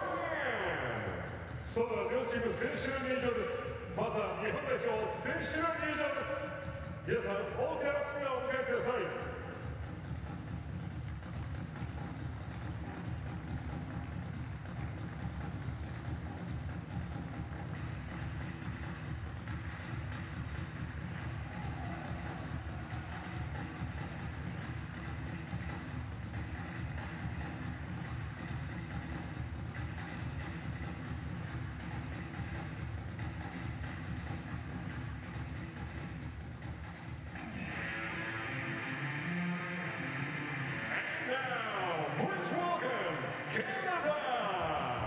続いてカナダ代表選手の入場です。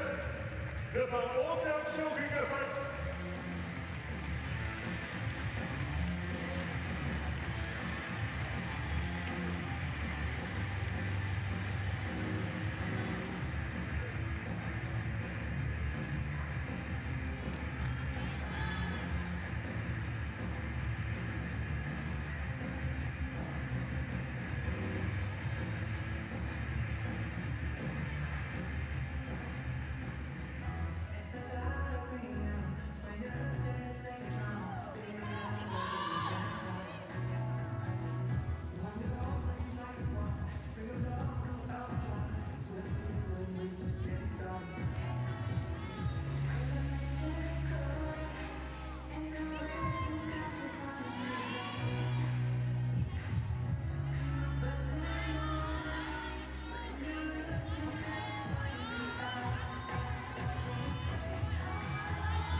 a set of people competing teams. さあ、いよいよですね、大会4日目、第1試合です。この試合はですね、カナダ対日本代表の試合ですが、ここでですね、注目選手ですが、このチームですね、注目ポイントをお伝えしていきたいと思います。まずは日本からです。Let's start with Japan. さあ、まずはですね、日本ですが、ここですね、試合の方は2勝2敗。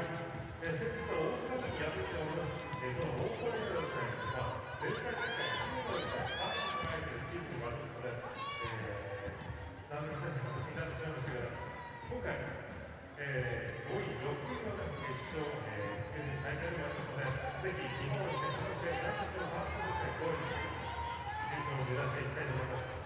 今日、日本時代のポイント見ているのは、45%、アシストの22、そしてリバウンド41.4して、さっきの金曜日で素晴らしい記録もありますので、今週がいい日本チーム、ぜひ皆さんチェックしてください。Japan had a great start in the preliminary round and the group with 2 wins against Australia and Great Britain, and then they won against Canada and Germany. And finishing off in the third place, they made it their way to the quarterfinals. And in the quarterfinal game, the defending world champions dominated the game, and they won 82-24.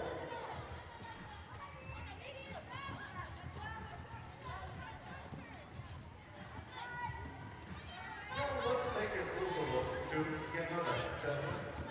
さあ、通常戦ですね、カナダの第1チームの方を紹介していきましょう。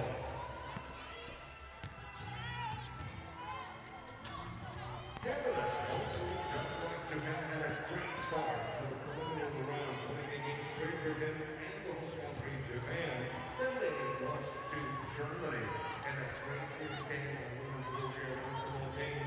And also, they won against Australia. They finished off with Finland in second place, and they faced off with the United States of America in the quarterfinals, where the USA had a relatively comfortable win against Canada, 63-48. さあ、男子のカナダはですね、ここまで3勝1敗、そして先日はですね、アメリカに敗れております。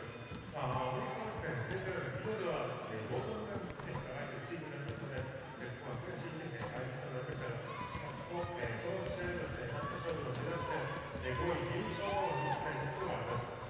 さあ、そしてその中で、カナダですが、ポイントの方ですね、平均得点63、そしてリバウンドは41.4、アシストは22.2、さらにですね、メイクエリアの得点の方ですね、48%、36ポイントという、記録を出しております。こういったので、得点の欲しい、多くなると思いますので、日本はね、ここを抑えて、カナダはここで得点を重ねることはできるように選手を行っていきたいと思います。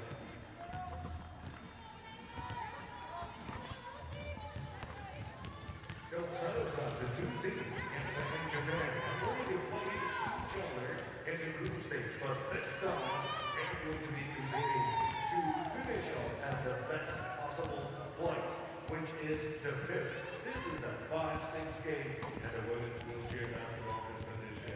Canada and Japan. さあ、いよいよですね、この後15秒で試合がスタートしていきますが、カナダ、そして日本代表、どちらもですね、勝利を収めて5位に輝くのは、8位になってしまうのか、注目なゲームは、この後15時、ぜひ皆さん、チャェックしていただきたいと思います。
Hello and welcome to the women's wheelchair basketball. We've got the classification playoff for 5th place between Canada and Japan coming up for you right now. This is how they got into this game. You can see the Japanese were beaten by the Netherlands in the quarter-finals to send them into this game. Meanwhile, Canada were beaten by the United States in the quarterfinal. These two teams actually played each other in group play. They're in the same group. Japan won 2 games and lost 2, finished 3rd, and that's how they got in to take on the Netherlands. Canada were 3-1 and finished above the Japanese in 2nd place.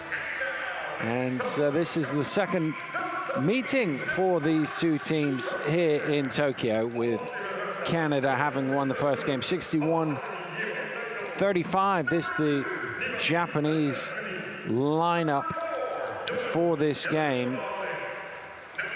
Only their captain Fuji Ikumi has managed double figures in the meeting between the two teams in the group play stage, and she's been their top scorer in the tournament. Putting the ball in the basket has been their challenge, shooting 35% from the floor, averaging 48 points.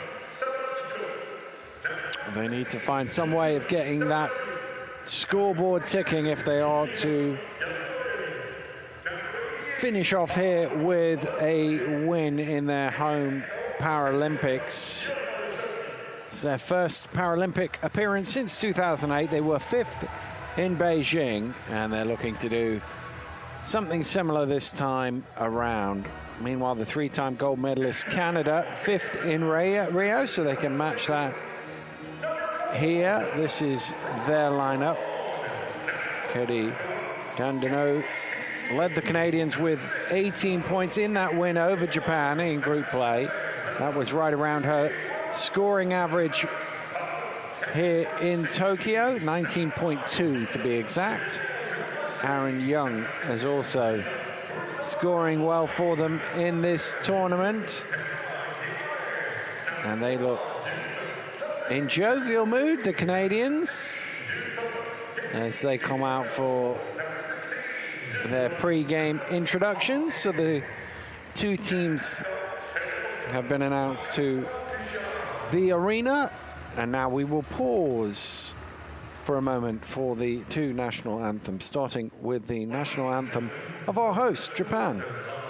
Japan and Canada. それでは両チーム国歌の演奏です。まずはじめに日本国歌、続いてカナダ国歌の演奏です。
And now for the national anthem of Canada.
Well, they certainly look pumped up for it. The two teams for the final time here in Tokyo acknowledge each other either side of midcourt, head back for their pre-game warm-ups as they get ready to play their final game and try and sign off with victory. Always much better to go home on a success.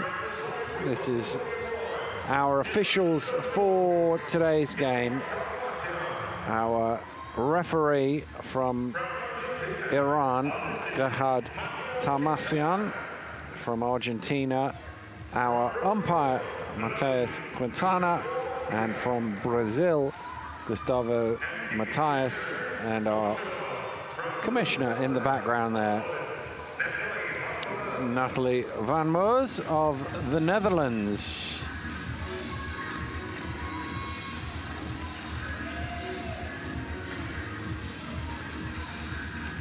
Well, this tournament started really well for the Canadians. 2 wins, big win over Great Britain. They beat Japan, then lost a heartbreaker to Germany by a couple of points.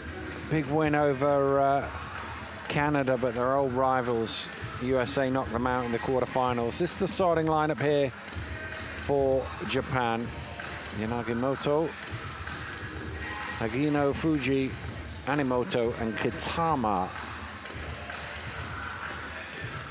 will be the tried and trusted starting 5 that we've seen all the way through this tournament. The Canadians have fiddled about with their lineups. There's Coach Awasa.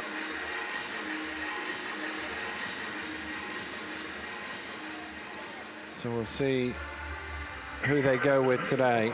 Lalonde wears number 4. Young Oleg Stevens Lai in the starting lineup.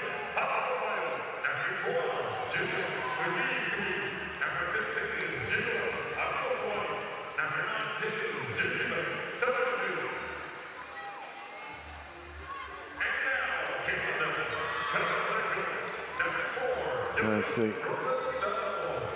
the Canadian coach as his team go out.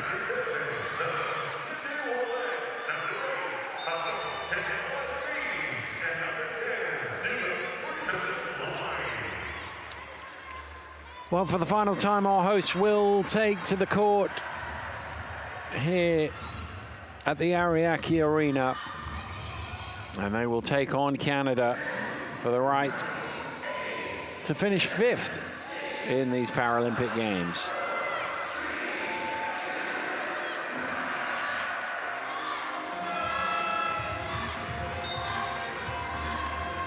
Ball is up and we are underway. It is Canada in white who will get the opening offense of the game. And the opening shot is off the mark there. It was a good look for Young, but unable to convert. Here's Fuji. Aquino.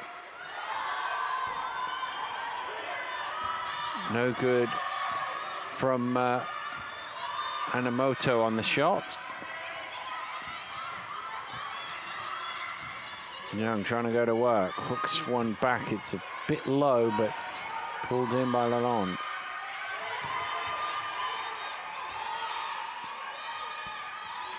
Offensive rebound, grabbed by Lai.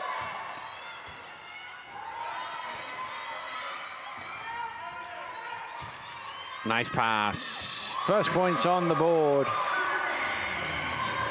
Civi's with the score.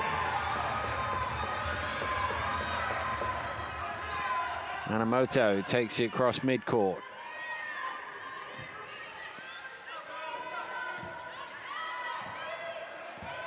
Fuji.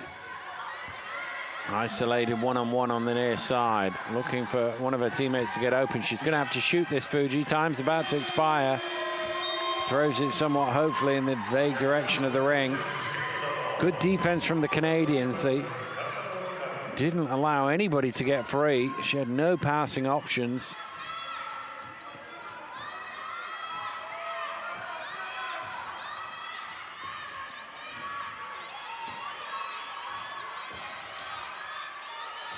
Along at the free throw line. It's a good cut to the basket, diving down the lane, but nothing doing. Another offensive rebound for the Canadians, and they turned it into 2 points. Cindy Ouellette with the bucket.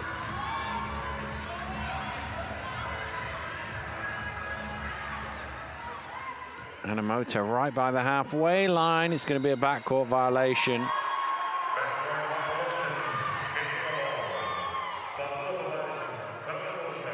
The problem when you pick up the possession just across the line is it doesn't take too much defensive pressure to force you to spin those wheels into the front court.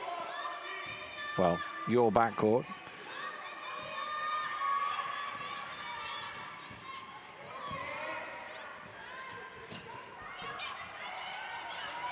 Aquino with the rebound this time. Anamoto looking to get away. Forward to Yanagimoto.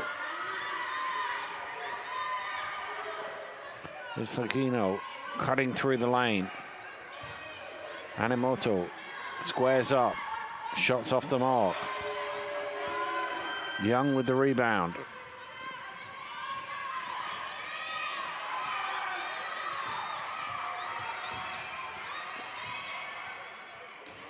Ouellette again for two. 6-0 stop for the Canadians. Yanagimoto hoping the rest of her team can catch up. It's 2-on-2 at the minute. Well, she takes the shot. And another easy rebound, and Lalonde is way ahead of everybody else. And almost like it's still the beginning of the game, and she's running the layup line there. And Canada have jumped on Japan here in the first couple of minutes. 8-0 they lead. And Coach Awasa having to call a timeout with his team struggling to score, struggling to get rebounds, and in this occasion not getting back on D at all. And Canada profiting with a good start, 8-0.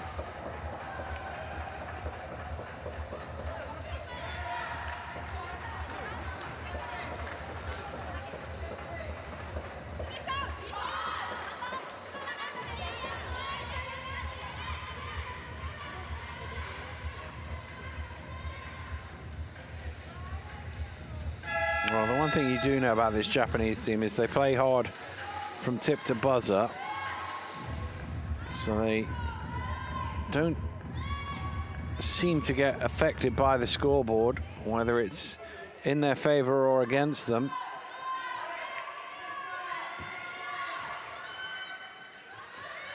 Here's Fuji. Anamoto. Great chair control to get to the basket, and Japan have their first points on the board.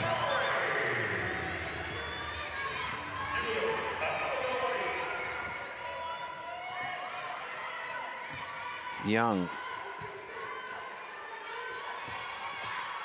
looks at the baseline, trying to find somebody cutting through the middle, but goes back up top.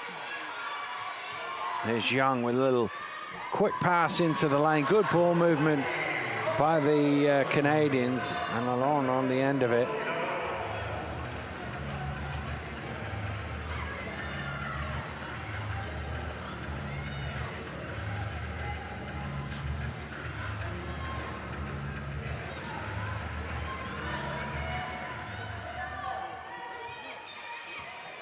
Yanagimoto just gets the roll. A little help from the iron, but she gets her first score of the game.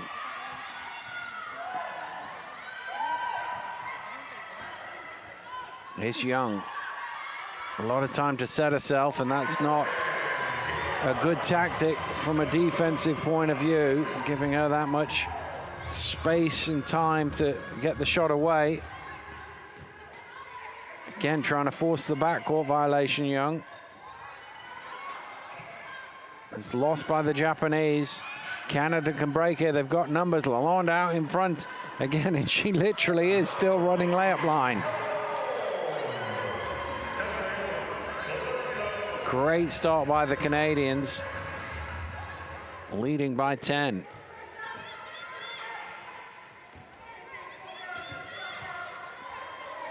And Emoto with the shot off the mark. Goes out of bounds. And good Canadian possession. Japan looking to change things up to see if they can change their fortunes up. Sama Izumi into the game. And Shinami also comes in for the first time.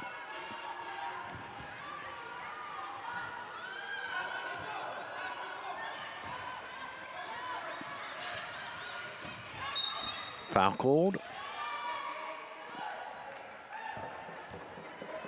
It's on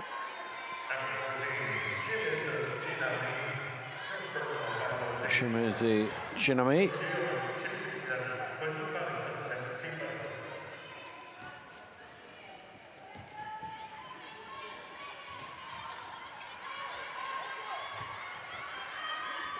Young again. Look at that.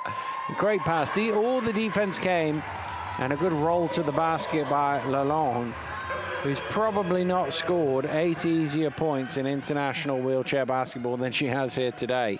All layups. I mean, you've got to get there to give yourself the open shot, but the execution has been easy for her. Fuji trying to find a little bit of room. Can't. Here goes Lalonde again. Stop this time.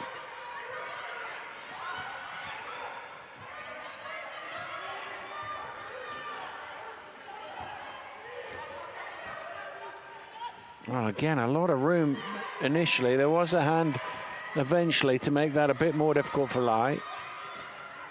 Hanamoto.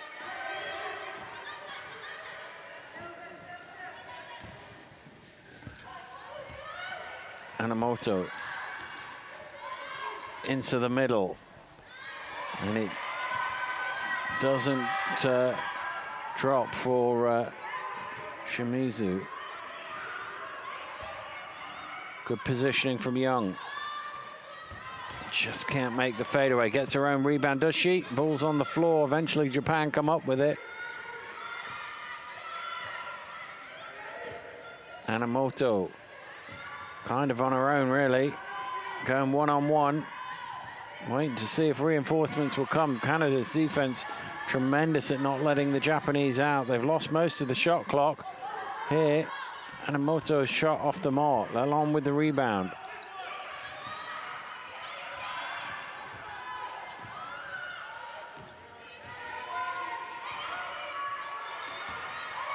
Nice move. That is great from Aaron Young. Just a little shake of the shoulders to send the defender the wrong way, and along the baseline is Fuji.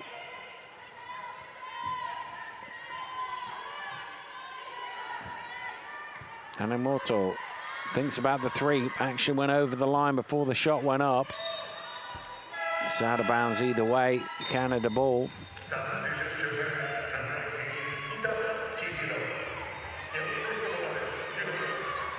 Katada into the game for the first time. Been an all-action player through this tournament. Katada Shihiro.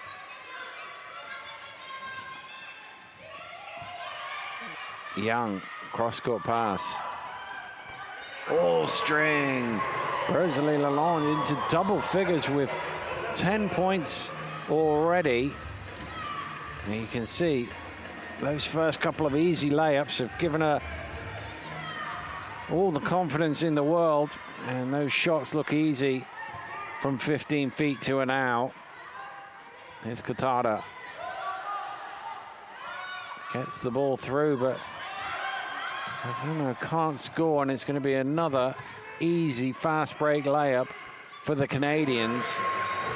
There's always somebody looking to leak out. Japan have not recovered in transition at all. It's going to be a 5-second violation here. They didn't recover in transition. They didn't even get back in time to give Katada an option to inbound.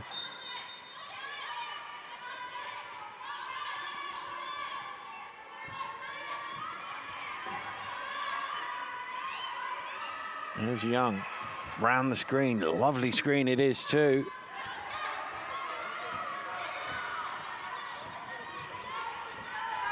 Katada with the rebound. Canadians a player down.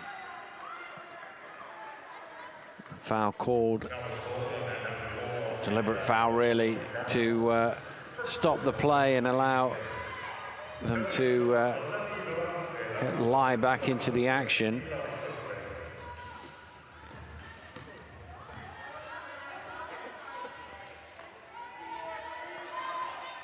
Last couple of plays here in the first quarter. Dominant performance by the Canadians. 22-4 they lead. Fuji. Dina's going to try and launch the three, not that far away. Young with the rebound. Shot clock is switched off. Offensive foul called off the ball. Tamara Stevens with the charge.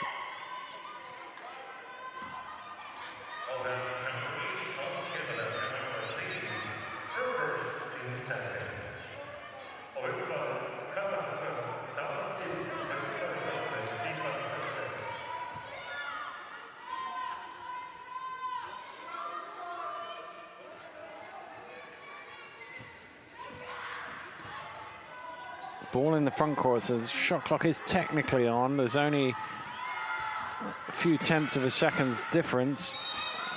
Going aggressively after the ball. No one commits the foul.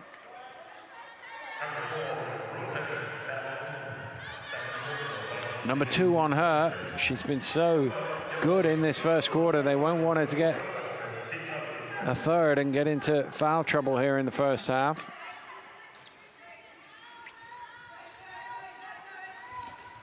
Back to Hagino. Long 2, back iron. And we've reached the end of the first. And, well, Canada have dominated the game so far. In this 5-6 playoff matchup, it is Canada 22, Japan 4.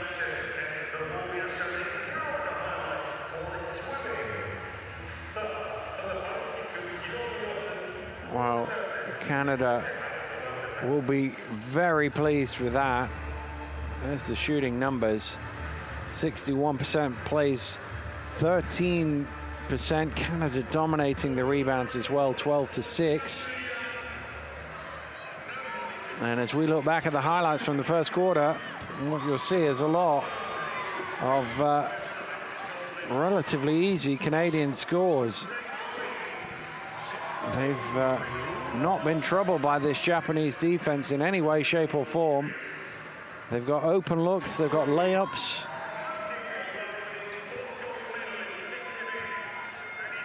And at the other end of the floor, they've given nothing away. Japan have had to work super hard for everything they've had. And in truth, it's not been very much.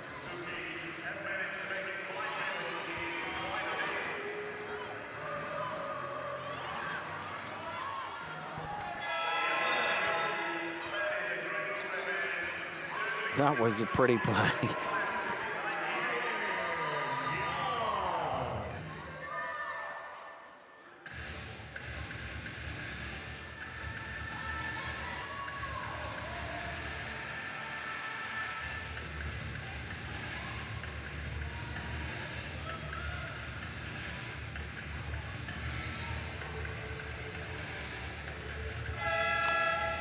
Second quarter getting underway here at the Ariake Arena.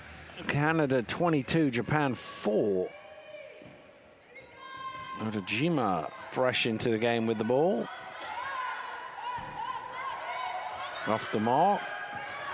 Young has her 7th rebound of the game.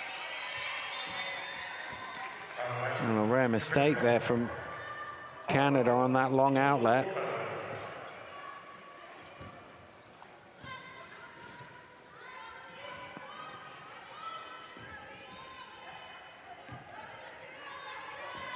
Kanemoto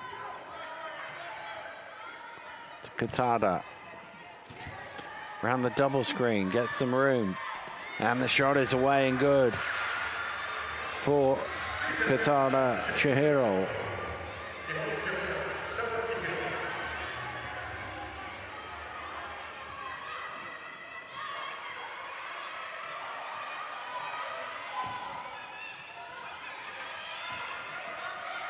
Young passes down the lane. What a cut that is from Lalonde, and she continues to terrorize this Japanese defense. 12 for her.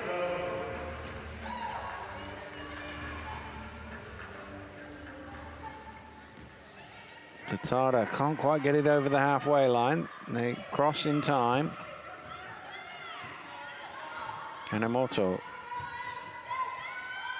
Magino, oh my goodness! Absolutely slapped out by Young. What a block that is.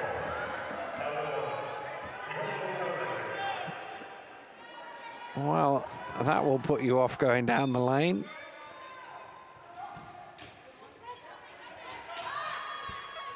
Young with the rebound. She's trying to get a triple-double in the first half, I think. 8 rebounds, 6 assists, 4 points, and that monster block. Young with a nice bounce pass. Good ball movement from the Canadians once again.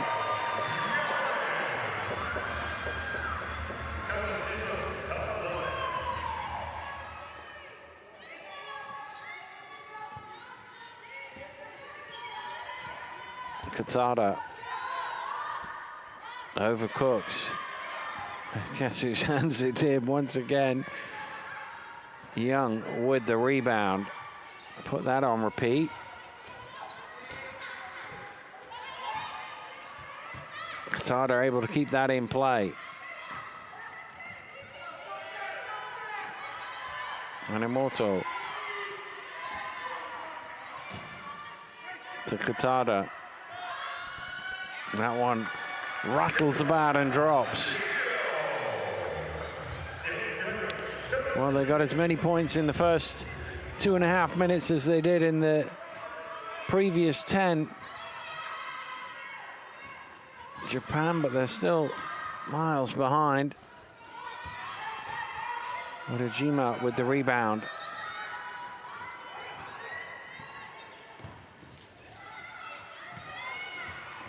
Katada pushing hard to get down court. Nice pass. Kanemoto didn't quite have enough on it. Young was in there to make sure it wasn't too easy a look. Foul on the rebound.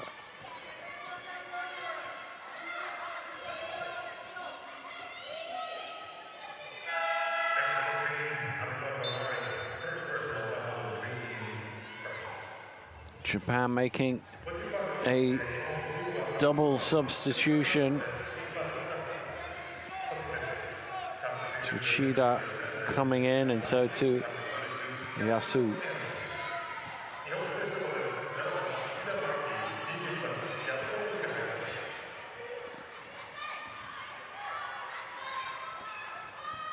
Young working the pick and roll, decides against the pass. It might have been a bit challenging to get there. Misses the shot. I think that's a foul on Young on the rebound as well.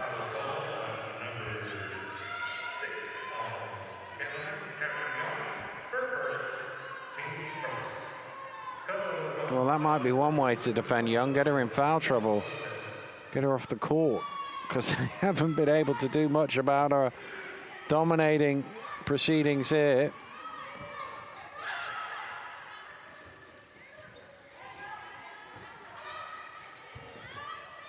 Odajima off the mark.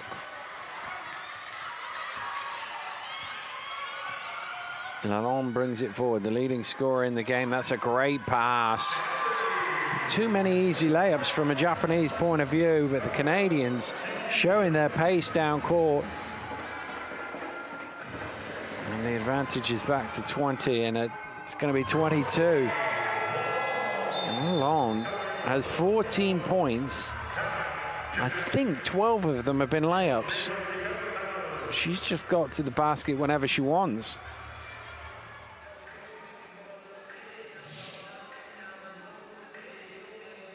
It's a great pass and a good finish, but the transition defense really shocking. And then a turnover to give an easy score. So 4 points in the blink of an eye, 1 assist and 1 basket for her.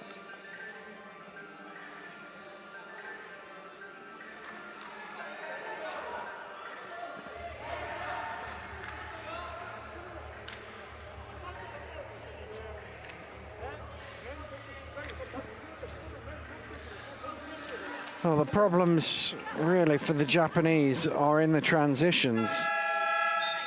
They're having difficulty getting the ball forward, so they're losing a lot of shot clock, and they're not getting back. Not a great combination. 15 of 25 versus 4 of 23 tells its own story.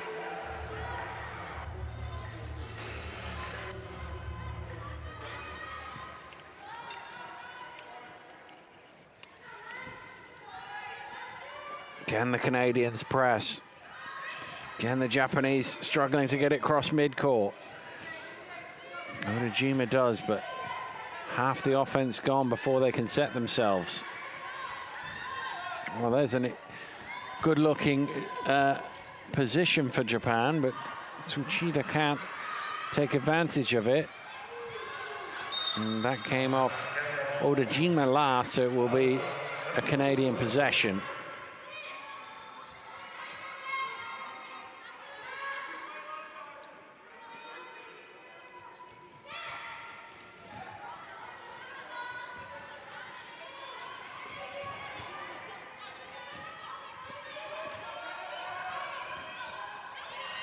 Time ticking down here on Canada. It goes across to Young, catches, gets it away just in time.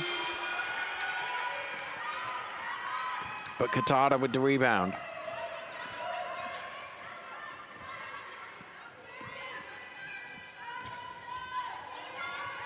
So to Odajima.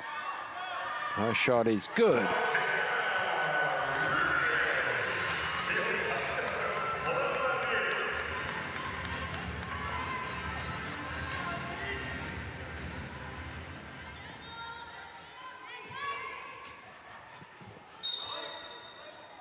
Foul on the floor, that basket won't count.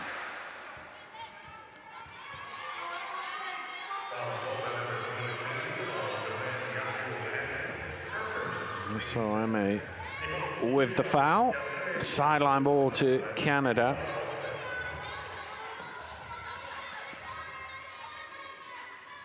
Here's Dandino.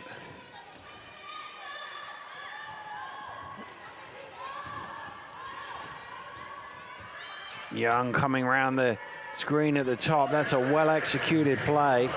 Dandino flashing down the lane. Defense got caught up on her.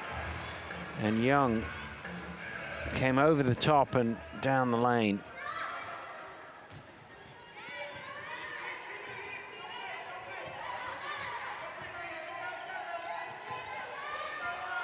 Odajima, Katada, Tsuchida off the mark. Dandino with the rebound. Dandino going coast to coast and just deflected away out of bounds by Katada.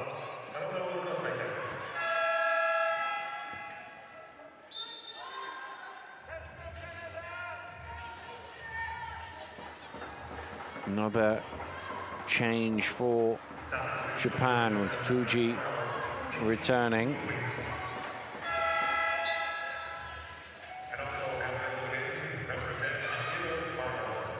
Hagino returns as well.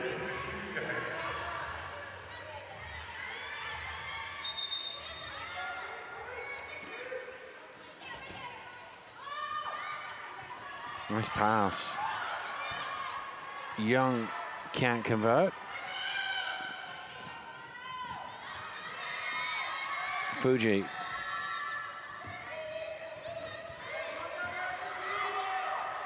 Lobs in, Katada sets herself. Couldn't quite get into the right position there, Katada.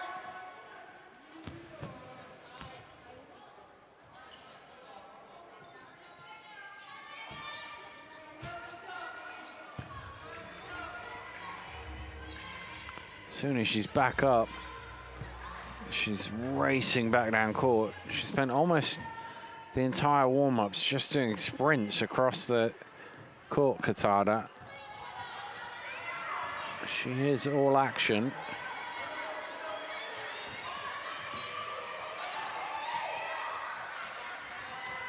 Oh, that's again good ball movement by Canada.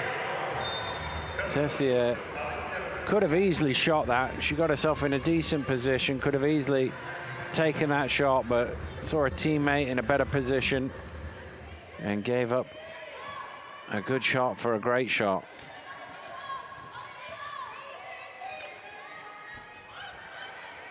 Dandino looking down court. Young has darted off.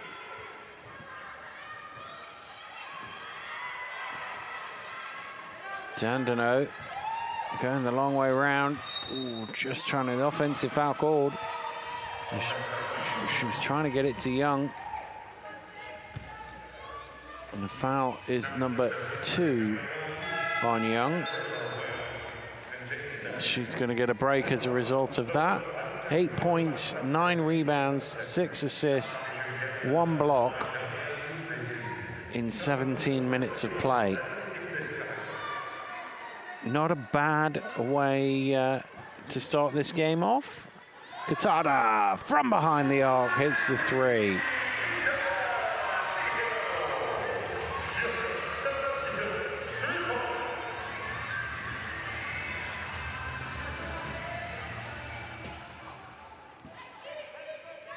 Dandino, extra turn of pace there. A little flat on the shot. Japan looking to break away.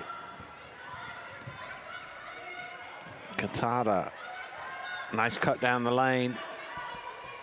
Flipped up from Hagino, but doesn't get the roll. Lovely outlet pass. How about that assist? Dandino with the lay-in, but what an incredible pass. He's just through it the 3/4 length of the court, on the money, cross court as well. That's a great assist.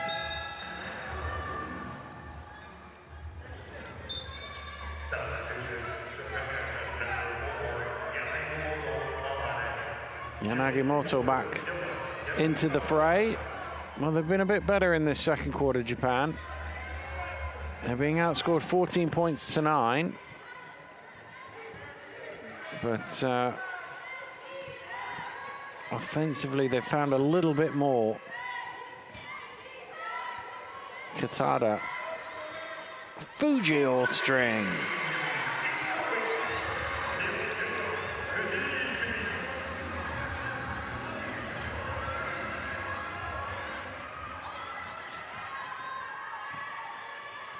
Tazia hooks it over to Dandino. Back to her. Well, that pass doesn't quite have enough on it, deflected away. Japan come up with it. Hagino to the hole, too strong. Katada trying to grab that rebound, but it just eludes her. And it'll be a Canadian possession inside the final minute of the first half.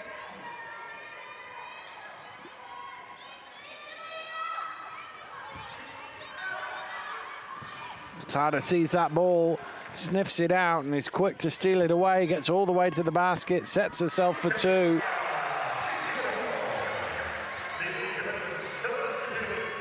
Searchy's all action. We've seen it here in this first half.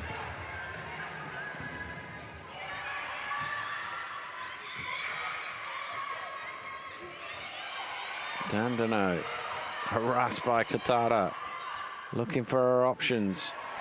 Goes cross court. Shot clock being counted down by the Canadian bench. Nice pass inside. And a good finish from Tessier. 13 seconds left in this first half. Canada with a 21-point lead, trying to keep it that way with one last stop. Katara. She's going to fire up the three. She thinks about it. She is. Just gets it away. Great rebound. Oh, and the putback on the buzzer just rims out from Fuji. Well, an incredible first quarter by the Canadians. They absolutely blitzed Japan in the opening 10 minutes. Katara has led the revival of sorts in the second quarter, but at the half, it is Canada 34, Japan 17. 38, sorry, 17.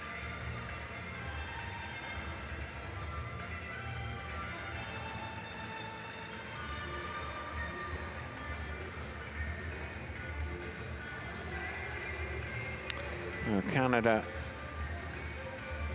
looking very comfortable here.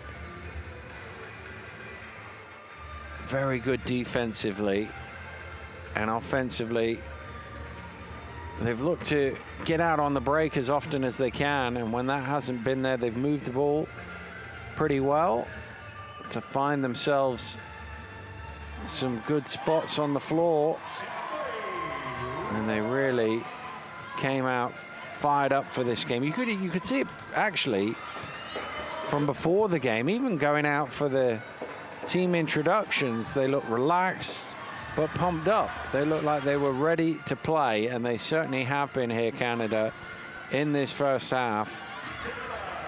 Highlights of it, and a lot of the best ones are at the Canadian end of the floor. Just made life super hard for the Japanese to get the ball cross midcourt. So even when they did get it there, they didn't have long left in the offense to do something about it. Katada certainly helped when she came in. Her energy and her offense got the Japanese going, but plenty of work to do. You can see they're up to 23%, much better than it was at the end of the first quarter, but they've not made it difficult enough for Canada. Tough to beat a team when they're shooting 59% from the floor. They've got to make those shots a bit more difficult for Canada. At the half here at the Ariake Arena, Canada 38, Japan 17.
Well, 20 minutes left here of the Tokyo 2020 Paralympic Games for the Japanese and Canadian wheelchair women's basketball teams.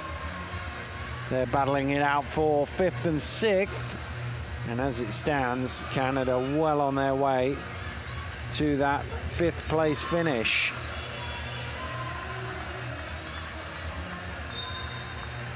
Well, the biggest difference, points in the paint.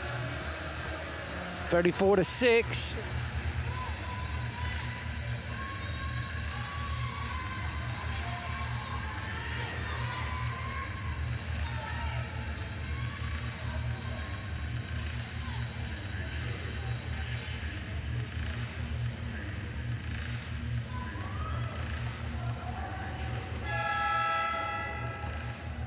Second half getting underway here at the Ariake Arena in Tokyo. It is Canada with possession of the ball and the 21-point lead as we get the third quarter underway. Dandino kicking it back to the top scorer. Dandino in and out. Hagino, Fuji, Shimizu, Katada, and Katama in the lineup for Japan. Katada really, I wouldn't say changed the game because obviously they were still well behind, but certainly got Japan going in the right direction when she came into the game. Lalonde let Steves lie and Dandino. Well, a rare miss there from Lalonde. She'd been 7 of 9 before that.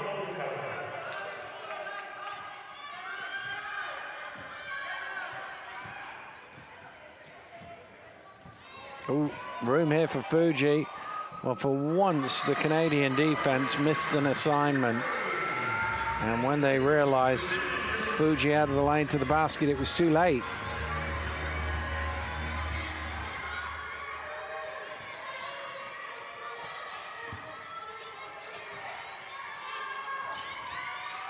Dandino hits the three.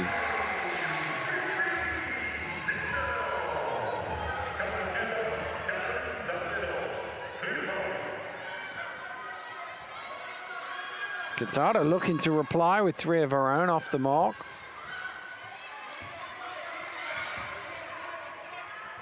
Shimizu with the offensive rebound. Here's Katada a bit closer in, and that is good.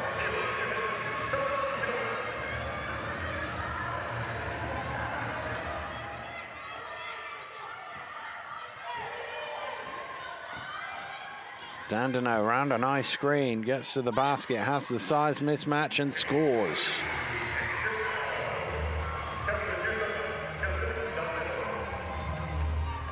Good work from Tamara Steves there to free up the space.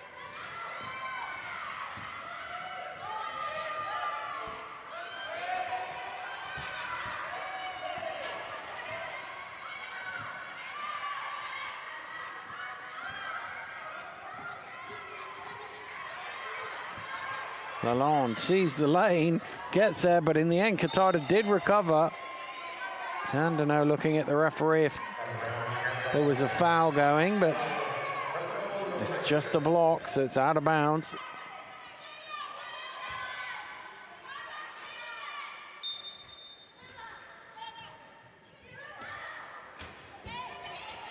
Well, it was a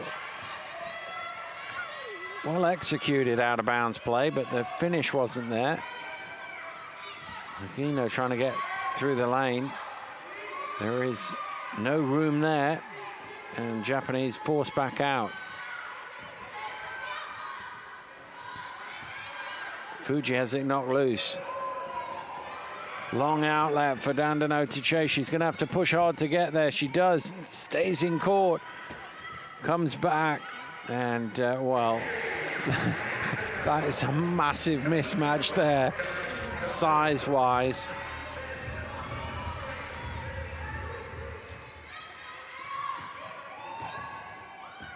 Akina driving in and able to lay it home.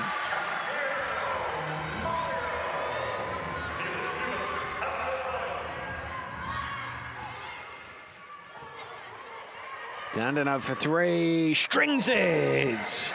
Katie Dandino didn't play much in the first half, but she's certainly filling it up here in the second.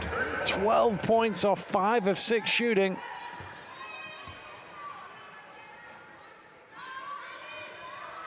Gets the deflection on the pass, but it still gets to Katada.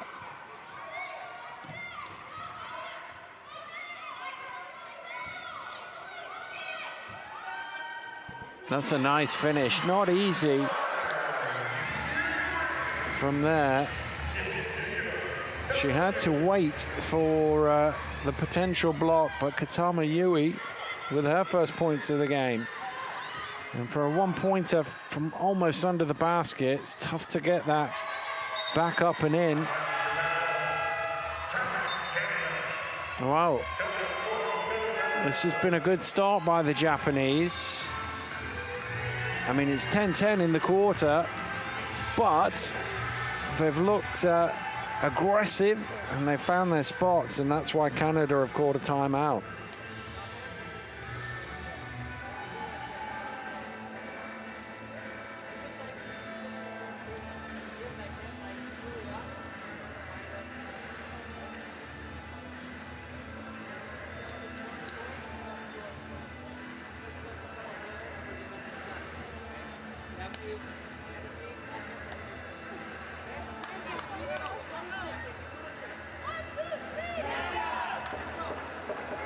Plus 22 on the plus minus.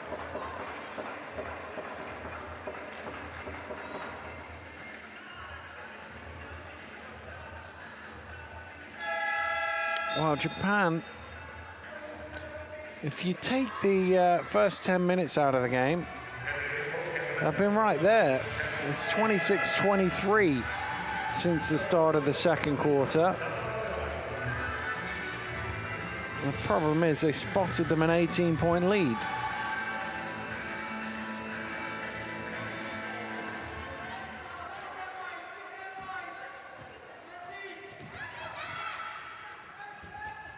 Katada in the paint. Well, you can see from her reaction, she wanted a three-point play rather than 2 free throws. A stare down from Dandino there.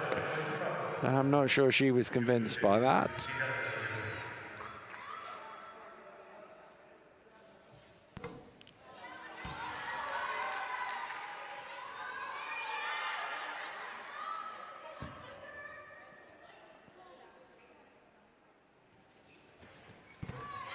Second one is good.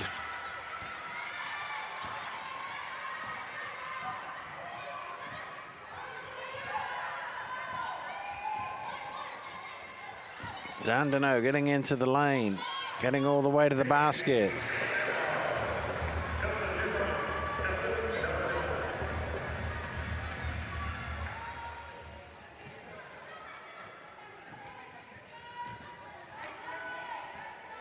Aquino.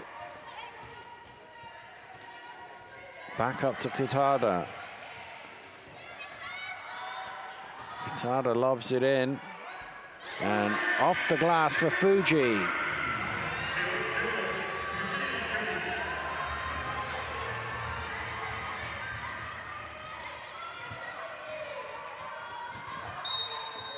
Offensive foul, the call.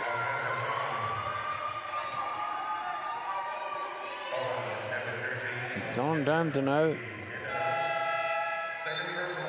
Number 2 on her. Canada making some changes to the lineup. Young back into the game. Tezier returns as well. Katada.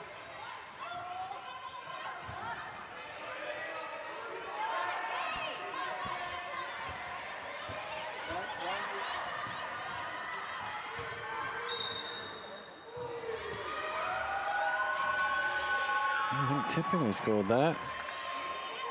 It'll be a Japanese ball.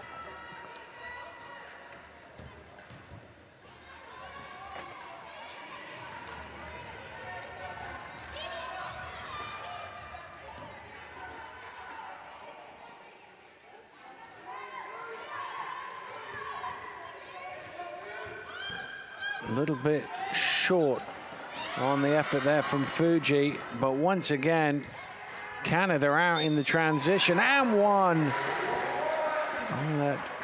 With it, we saw a lot of that in the first half, not so much here in the second, but for once the Canadians were able to get out, and the Japanese not recovering back.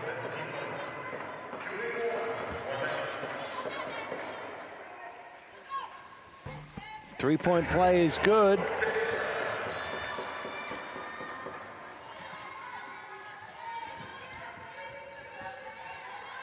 Fuji bringing it forward. Here's Katada.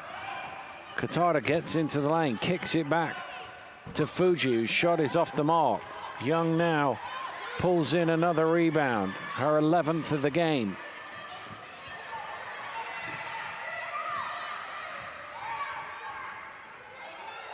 Mai has it. 6 on the shot clock for Canada. Here's Young in the paint, has to get it away, does get it away, and is fouled. She'll shoot 2. It's either Katama or Katada.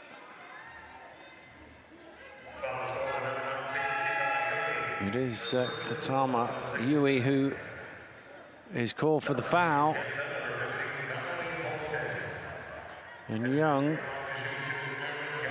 who's looked like she's been on course for a triple-double pretty much since the start of the game. I was about to say has a chance to get there in points, but not anymore. She's got 8. She's already got the rebounds, and she's only 3 assists away. Well, she misses both from the free throw line. Good reach up there from Katama. Looked like it might bounce over her.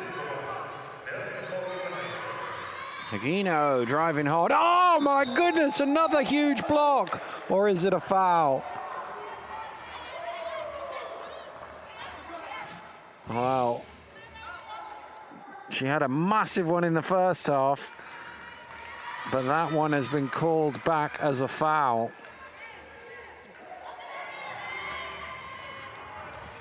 Absolutely lined her up there, Young. But smile on her face. She will have felt a lot of ball. I think that's fair to say.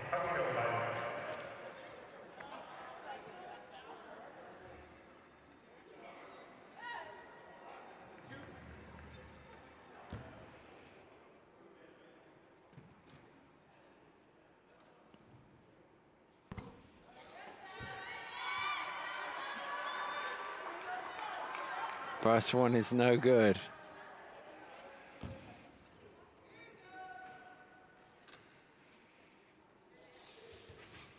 Second one is good.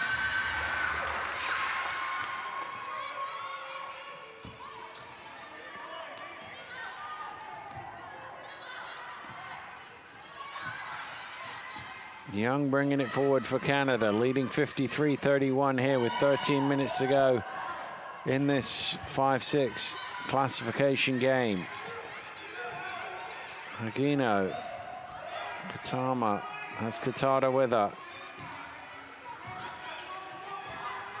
Katada for 3, off the mark. Out of bounds, Canadian possession.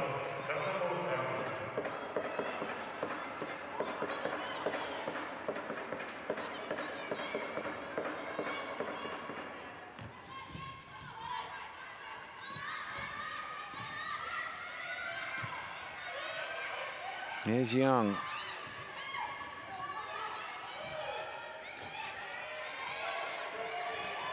Time and space again for the shot. We saw a lot more of that in the first half than we have in the second, but Tessia can't convert.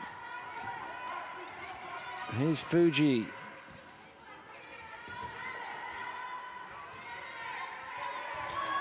Hagino Off the mark, Fuji with the offensive rebound, trying to get the putback. Doesn't go. Young with the quick outlet once again over the top. 2 more transition points for Canada.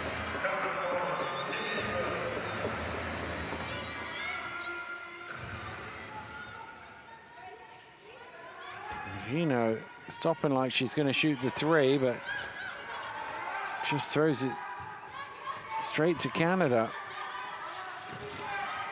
And again, 2-on-1 numbers here for the Canadians. Well, you need to stop the ball in that situation. Elodie Tessier had the ball, and Hagino was more worried about her passing than scoring. And an easy score has forced Japan into a timeout here. They were holding their own for much of this third quarter, but the last few minutes, the Canadians have just started once again to crank up the heat.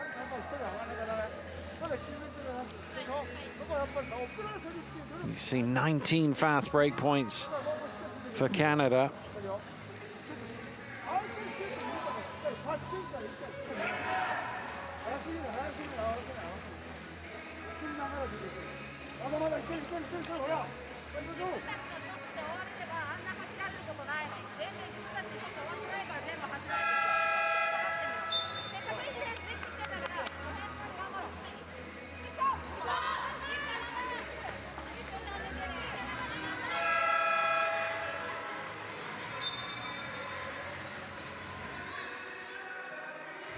Teams making their way back out onto court for the last 99 seconds of this third quarter.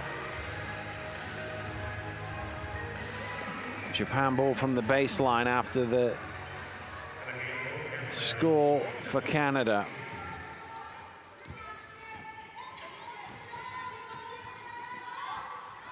Katada, good positioning, but not a great shot.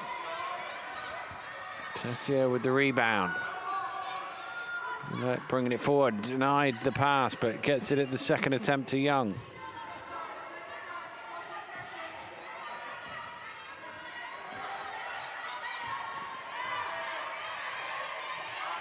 Late in the shot clock, Young fires up the 3 off the mark. Steve's on the rebound. Nice pass, but blocked by Katada. Remains with the Canadians on the baseline. 4.5 seconds left on the offense.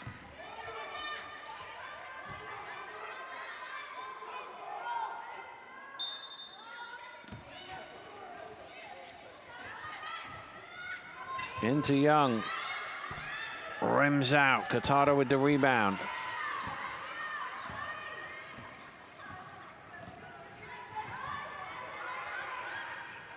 Katada into Fuji. Young gets her hands in that, trying to pull it away. Japan will keep the ball on the possession arrow.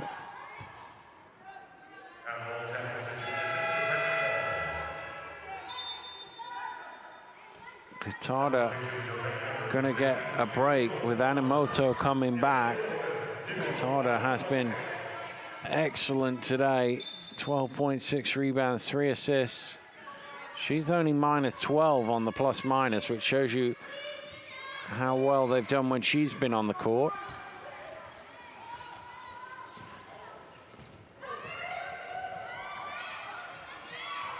Fighting off Japanese shirts all round her. Eventually she turns it over. Animoto takes the foul. It's only the 4th on Canada, so it'll be a sideline ball. 18.7.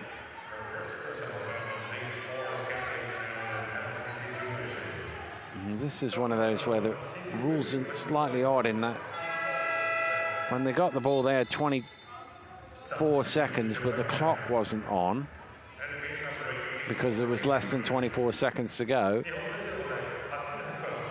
But because it's sideline ball on a foul, they can now put the clock on because there's only 14 seconds, so they actually lose 4.5 seconds as a result of it.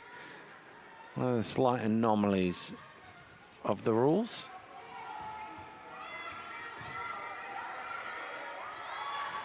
Animoto has to shoot.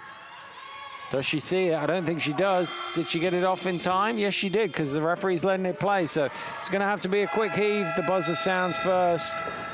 That'll do it. Well, a better quarter there for the Japanese. But Canada still building their lead.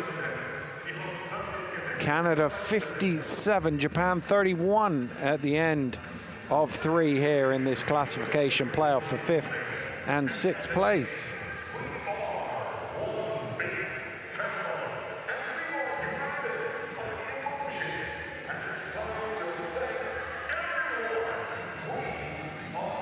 Well, there's the numbers. You can see Japan's shooting stats going up a little bit. They're still a long way behind Canada. Canada has still had a lot of very easy looks at the basket, and that is why they're shooting 55% from the floor.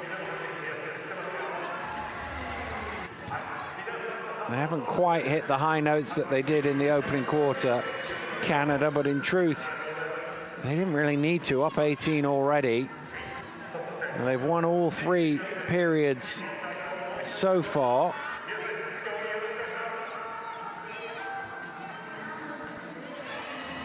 And they're well on their way to claiming 5th place here at this Tokyo 2020 Paralympic Games.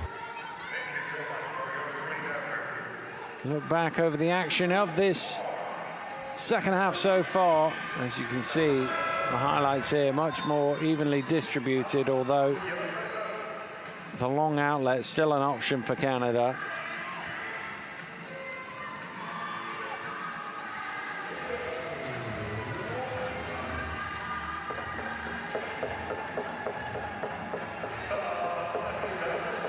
(57-31). Canada lead with 10 minutes to play here.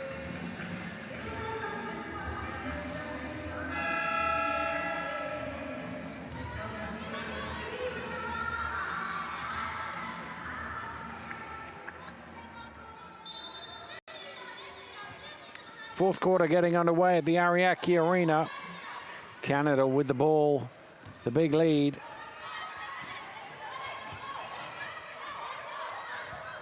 Nice pass. Good finish as well. She's been excellent all game, Rosalie Lalonde.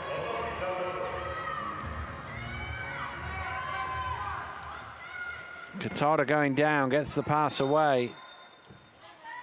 And they will stop play to let her get back upright.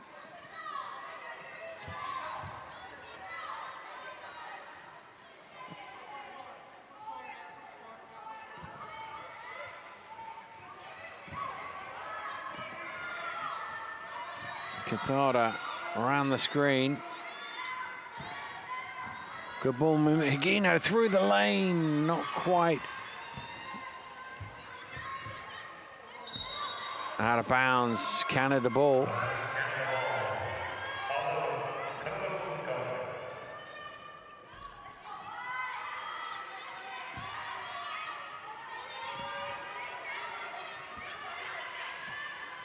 Lai will bring it forward. Lalonde.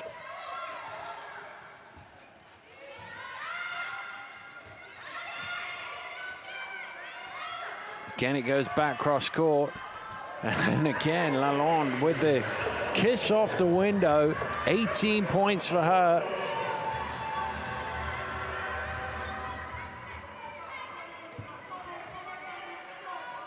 Katada, great chair movement. Gets through the lane. Had to go the long way around because Dandino on the help.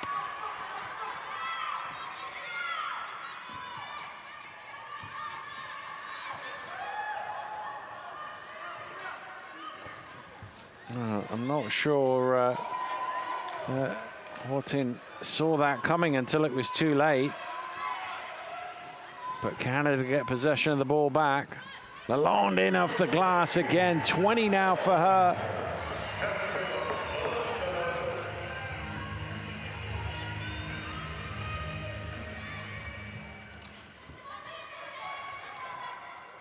Yanagimoto for 3.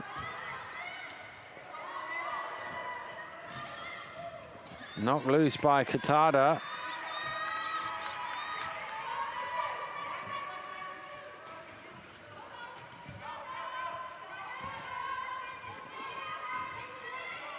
Yanagimoto throws it straight to Lalonde. She's directing traffic, and that's why she wants the assist. Good pass, and the foul is called.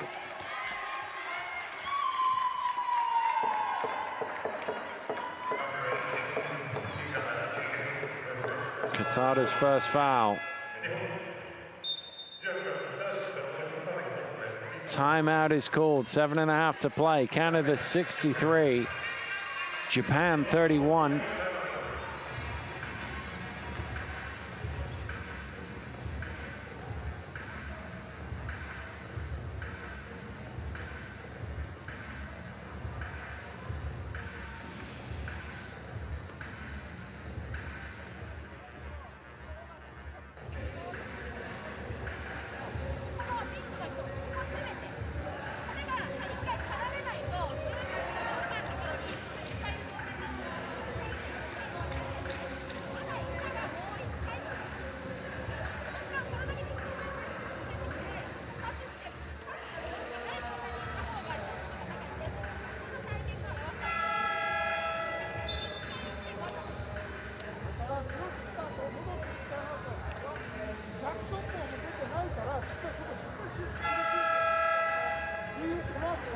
Scores in the game on the screen for you. You can see Canada have the top 3 in the contest. And that's why they've doubled them up here, 63 to 31.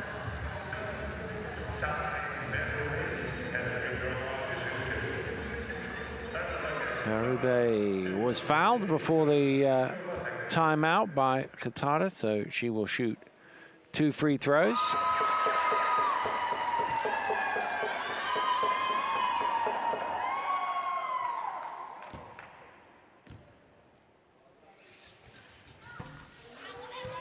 One of 2, but Dandino with the offensive rebound.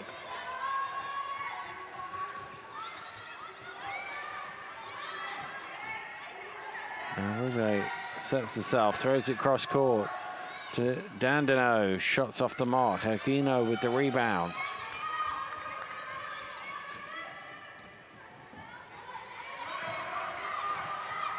Nice break and a good finish there. Yanagimoto doing her work early to get into an open lane.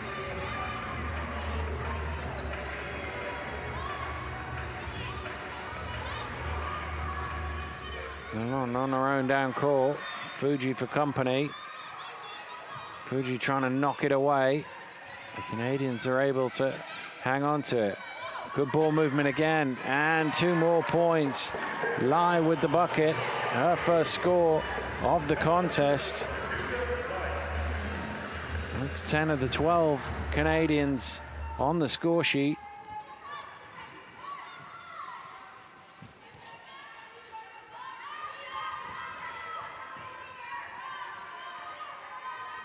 Yanagimoto lines one up. Front iron. Dandino gets a hand to it, but can't pull it in, and Japan will keep possession.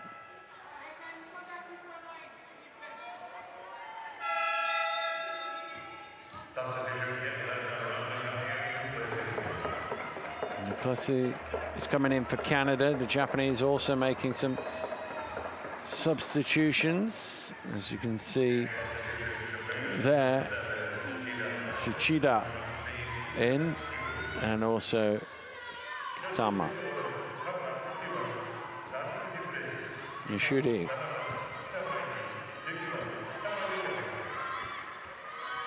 Kitara in the lane off the mark. Duplessis with the rebound.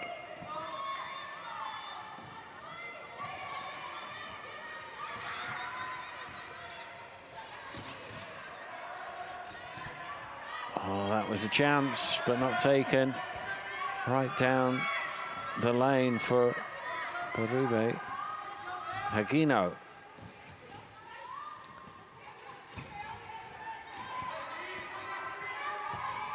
Tsuchida to Nagimoto, gets bumped on the chair. She'll shoot 2.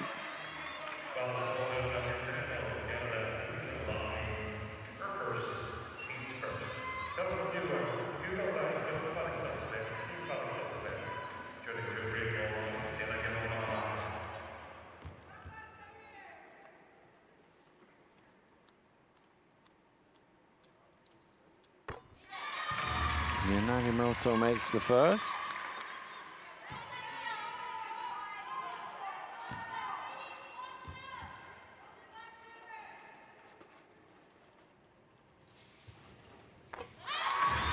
Strings them both. Japan coming with the full court pressure. Aggressively as well. Trying to force a turnover, and they might just do it there. They do. Katama catching it. Hagino. Tsuchida. Great defense from Lalonde to knock that away. She's off to the races. Lovely give and go. Well, maybe Lalonde probably should have took that last shot, but she wanted to give a chance for her teammate to get her first points on the board here.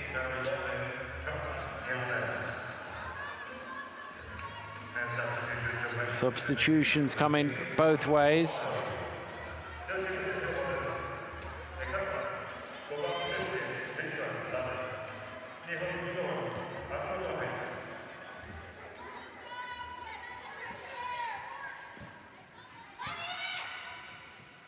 Animoto trying to get it to Katada, had a little too much height on that.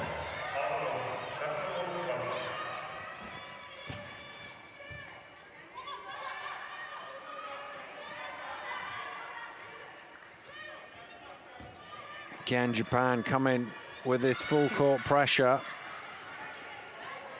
This time Canada deal with it.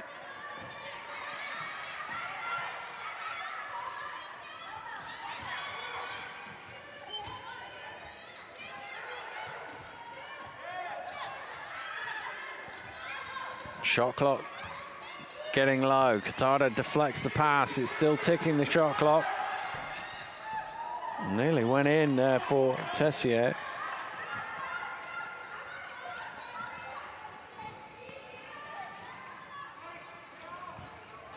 Hagino to Katada. Off the mark. Ball bouncing on the floor. Eventually, Canada are able to break away, or are they? No, because it's stolen back by Japan. Animoto to Katada, foul from behind. And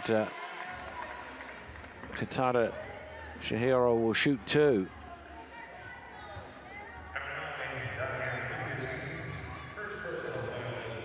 Second trip to the line for Katada. 12 points and 8 rebounds to show for her game.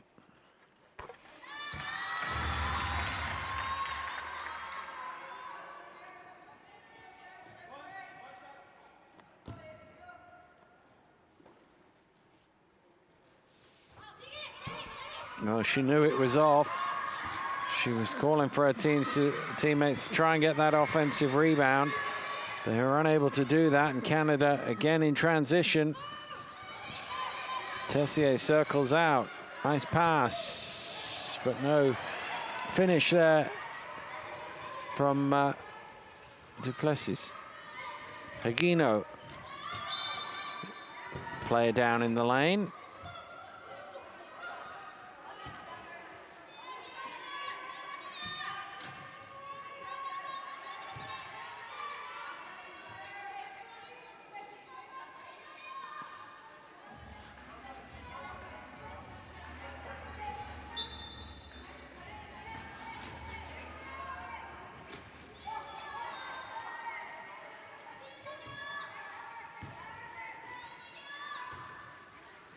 Katada around the screen, launches the 3 and knocks it down.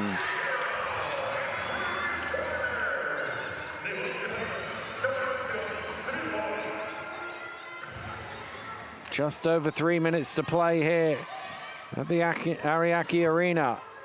Canada on their way to a 5th place finish as they are beating Japan 66-39. Katada won't give up though, no matter what the scoreboard is. And she's had a fantastic performance. Not all of it shows up on the score sheet, but the 18 points she has sure does to match her number. 5 in quick succession for her, and Canada are going to call a timeout here. Still leading by 25. Nothing to get too concerned about for Canadian fans watching back home, but they have seen the Japanese get a little bit of momentum here and are actually winning this 4th quarter, 10 points to 9.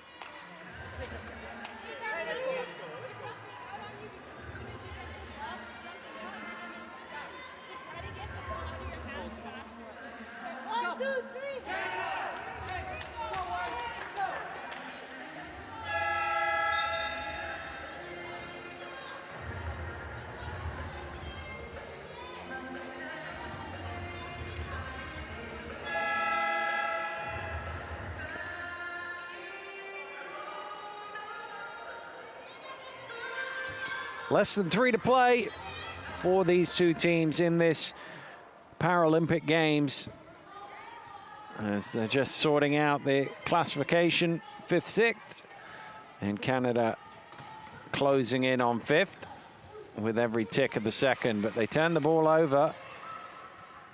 Yanagimoto is going to try and chase it, gets there, gets it away.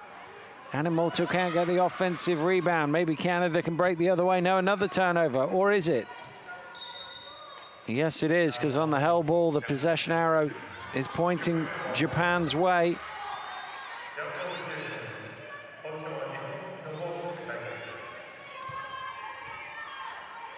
Nagino needs to get it in.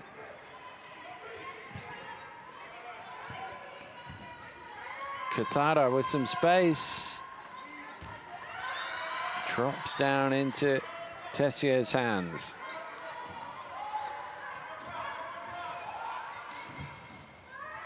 Canadian player down, so we will stop the game.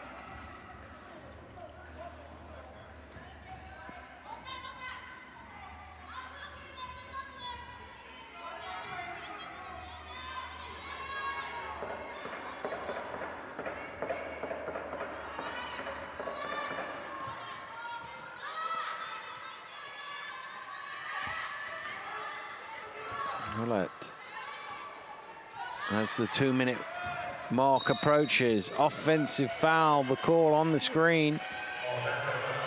Horton with it.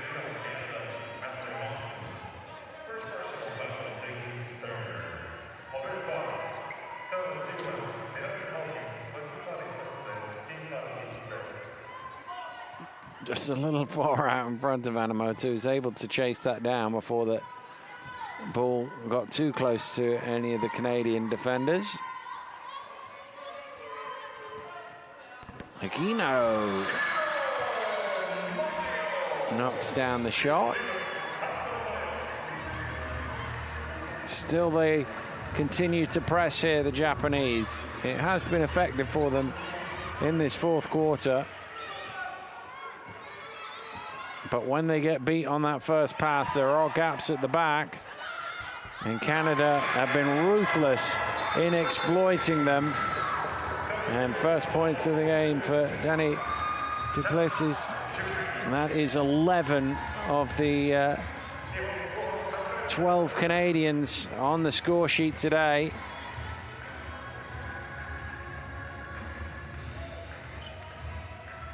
Japan going to burn their last timeout here with 95 seconds to go.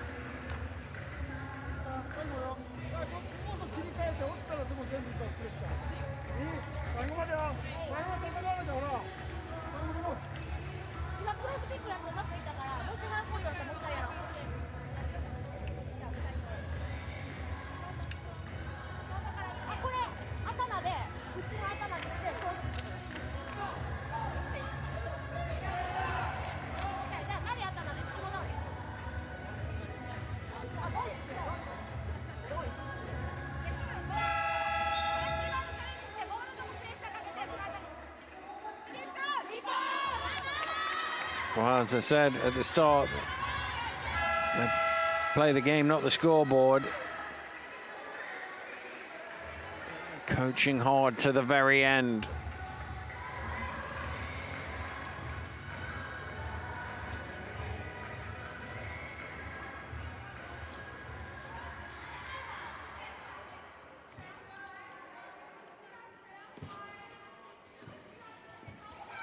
Japanese ball in the front court. Hagino to Katada, and well, a rare breakdown in the Canadian defense there. That was an easy one.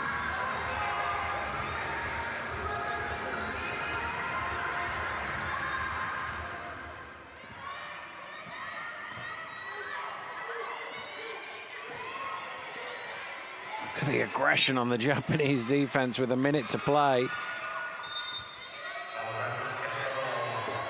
Pushing it into the backcourt. It's still possession for Canada, but they've only got 9 seconds to work with.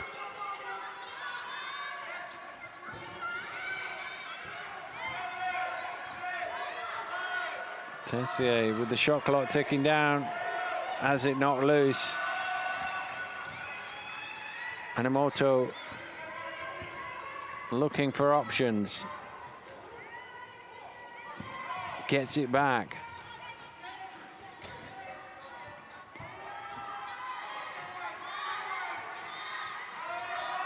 Katada trying to get it to Anamoto. That was an ambitious pass. Katada steals it back, keeps it in the front court. Anamoto to the hole.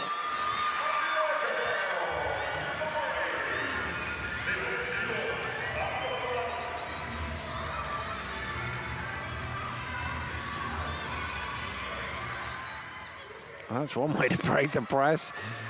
Raw speed. Tipped away by Anamoto, who will lay it in. Well, they've had a good fourth quarter.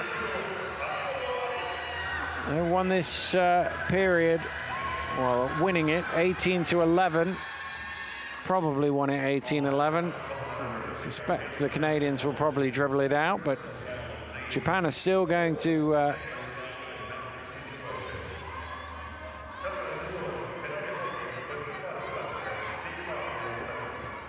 press. In fact, the Canadians have committed a foul there in all of that. So Japan will get a chance for another score.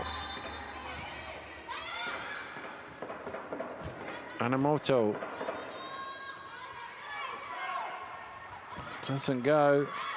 Canada have the ball and time ticking away, and Canada are going to win this ball game by 68 points to 49, and they will finish 5th in the women's wheelchair basketball here at Tokyo 2020 Paralympic Games. In truth, they won the game thanks to some great play from Lalonde in the first quarter, where they really blew the game open, winning that period 22 points to 4. It's a pretty even contest after that.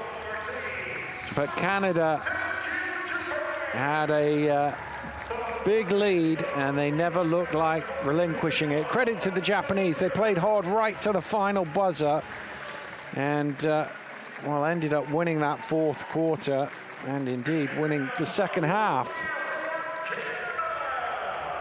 But they had too much of a mountain to climb, and the Canadians can enjoy their final game here, having won comfortably 68-49, and the Japanese team and coaching staff acknowledging those in here. There's a few from the host country who've been part of the Paralympic Games, who've been able to watch it, and of course all our volunteers who've done a fantastic job, applauding as well as the Japanese say goodbye to the tournament they have hosted. An creditable 6th place finish for them.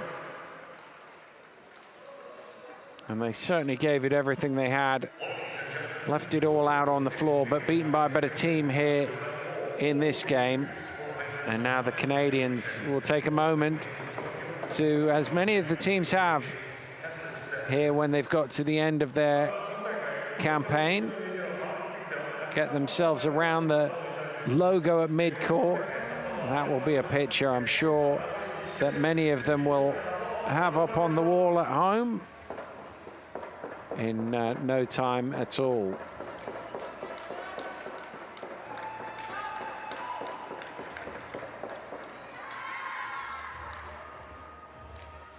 Now there smiles all around, and then where's the coaches? Here they come. The coach is going to get involved in the picture. What a good tournament from the Canadians throughout. Obviously, they were disappointed to get knocked out in the quarterfinals by the USA, but on the day, I don't think they could have too many complaints about it.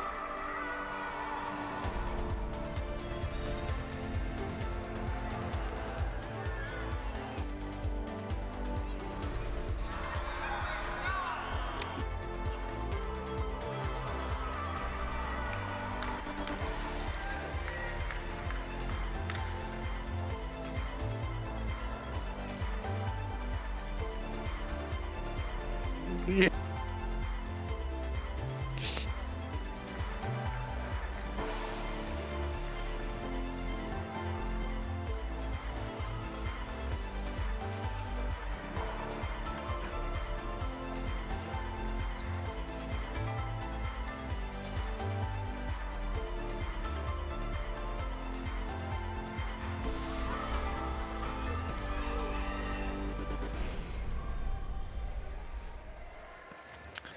Well, our hosts have finished their tournament here in 6th place in the women's wheelchair basketball. A good performance from them over the course of the last 2 weeks.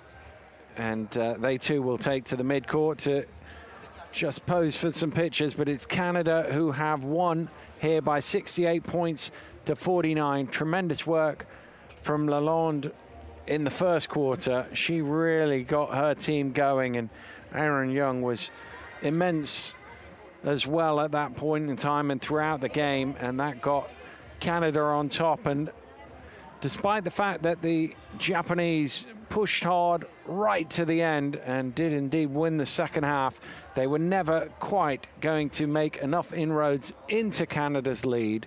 So it finished in the 5-6 game, Canada 68, Japan 49.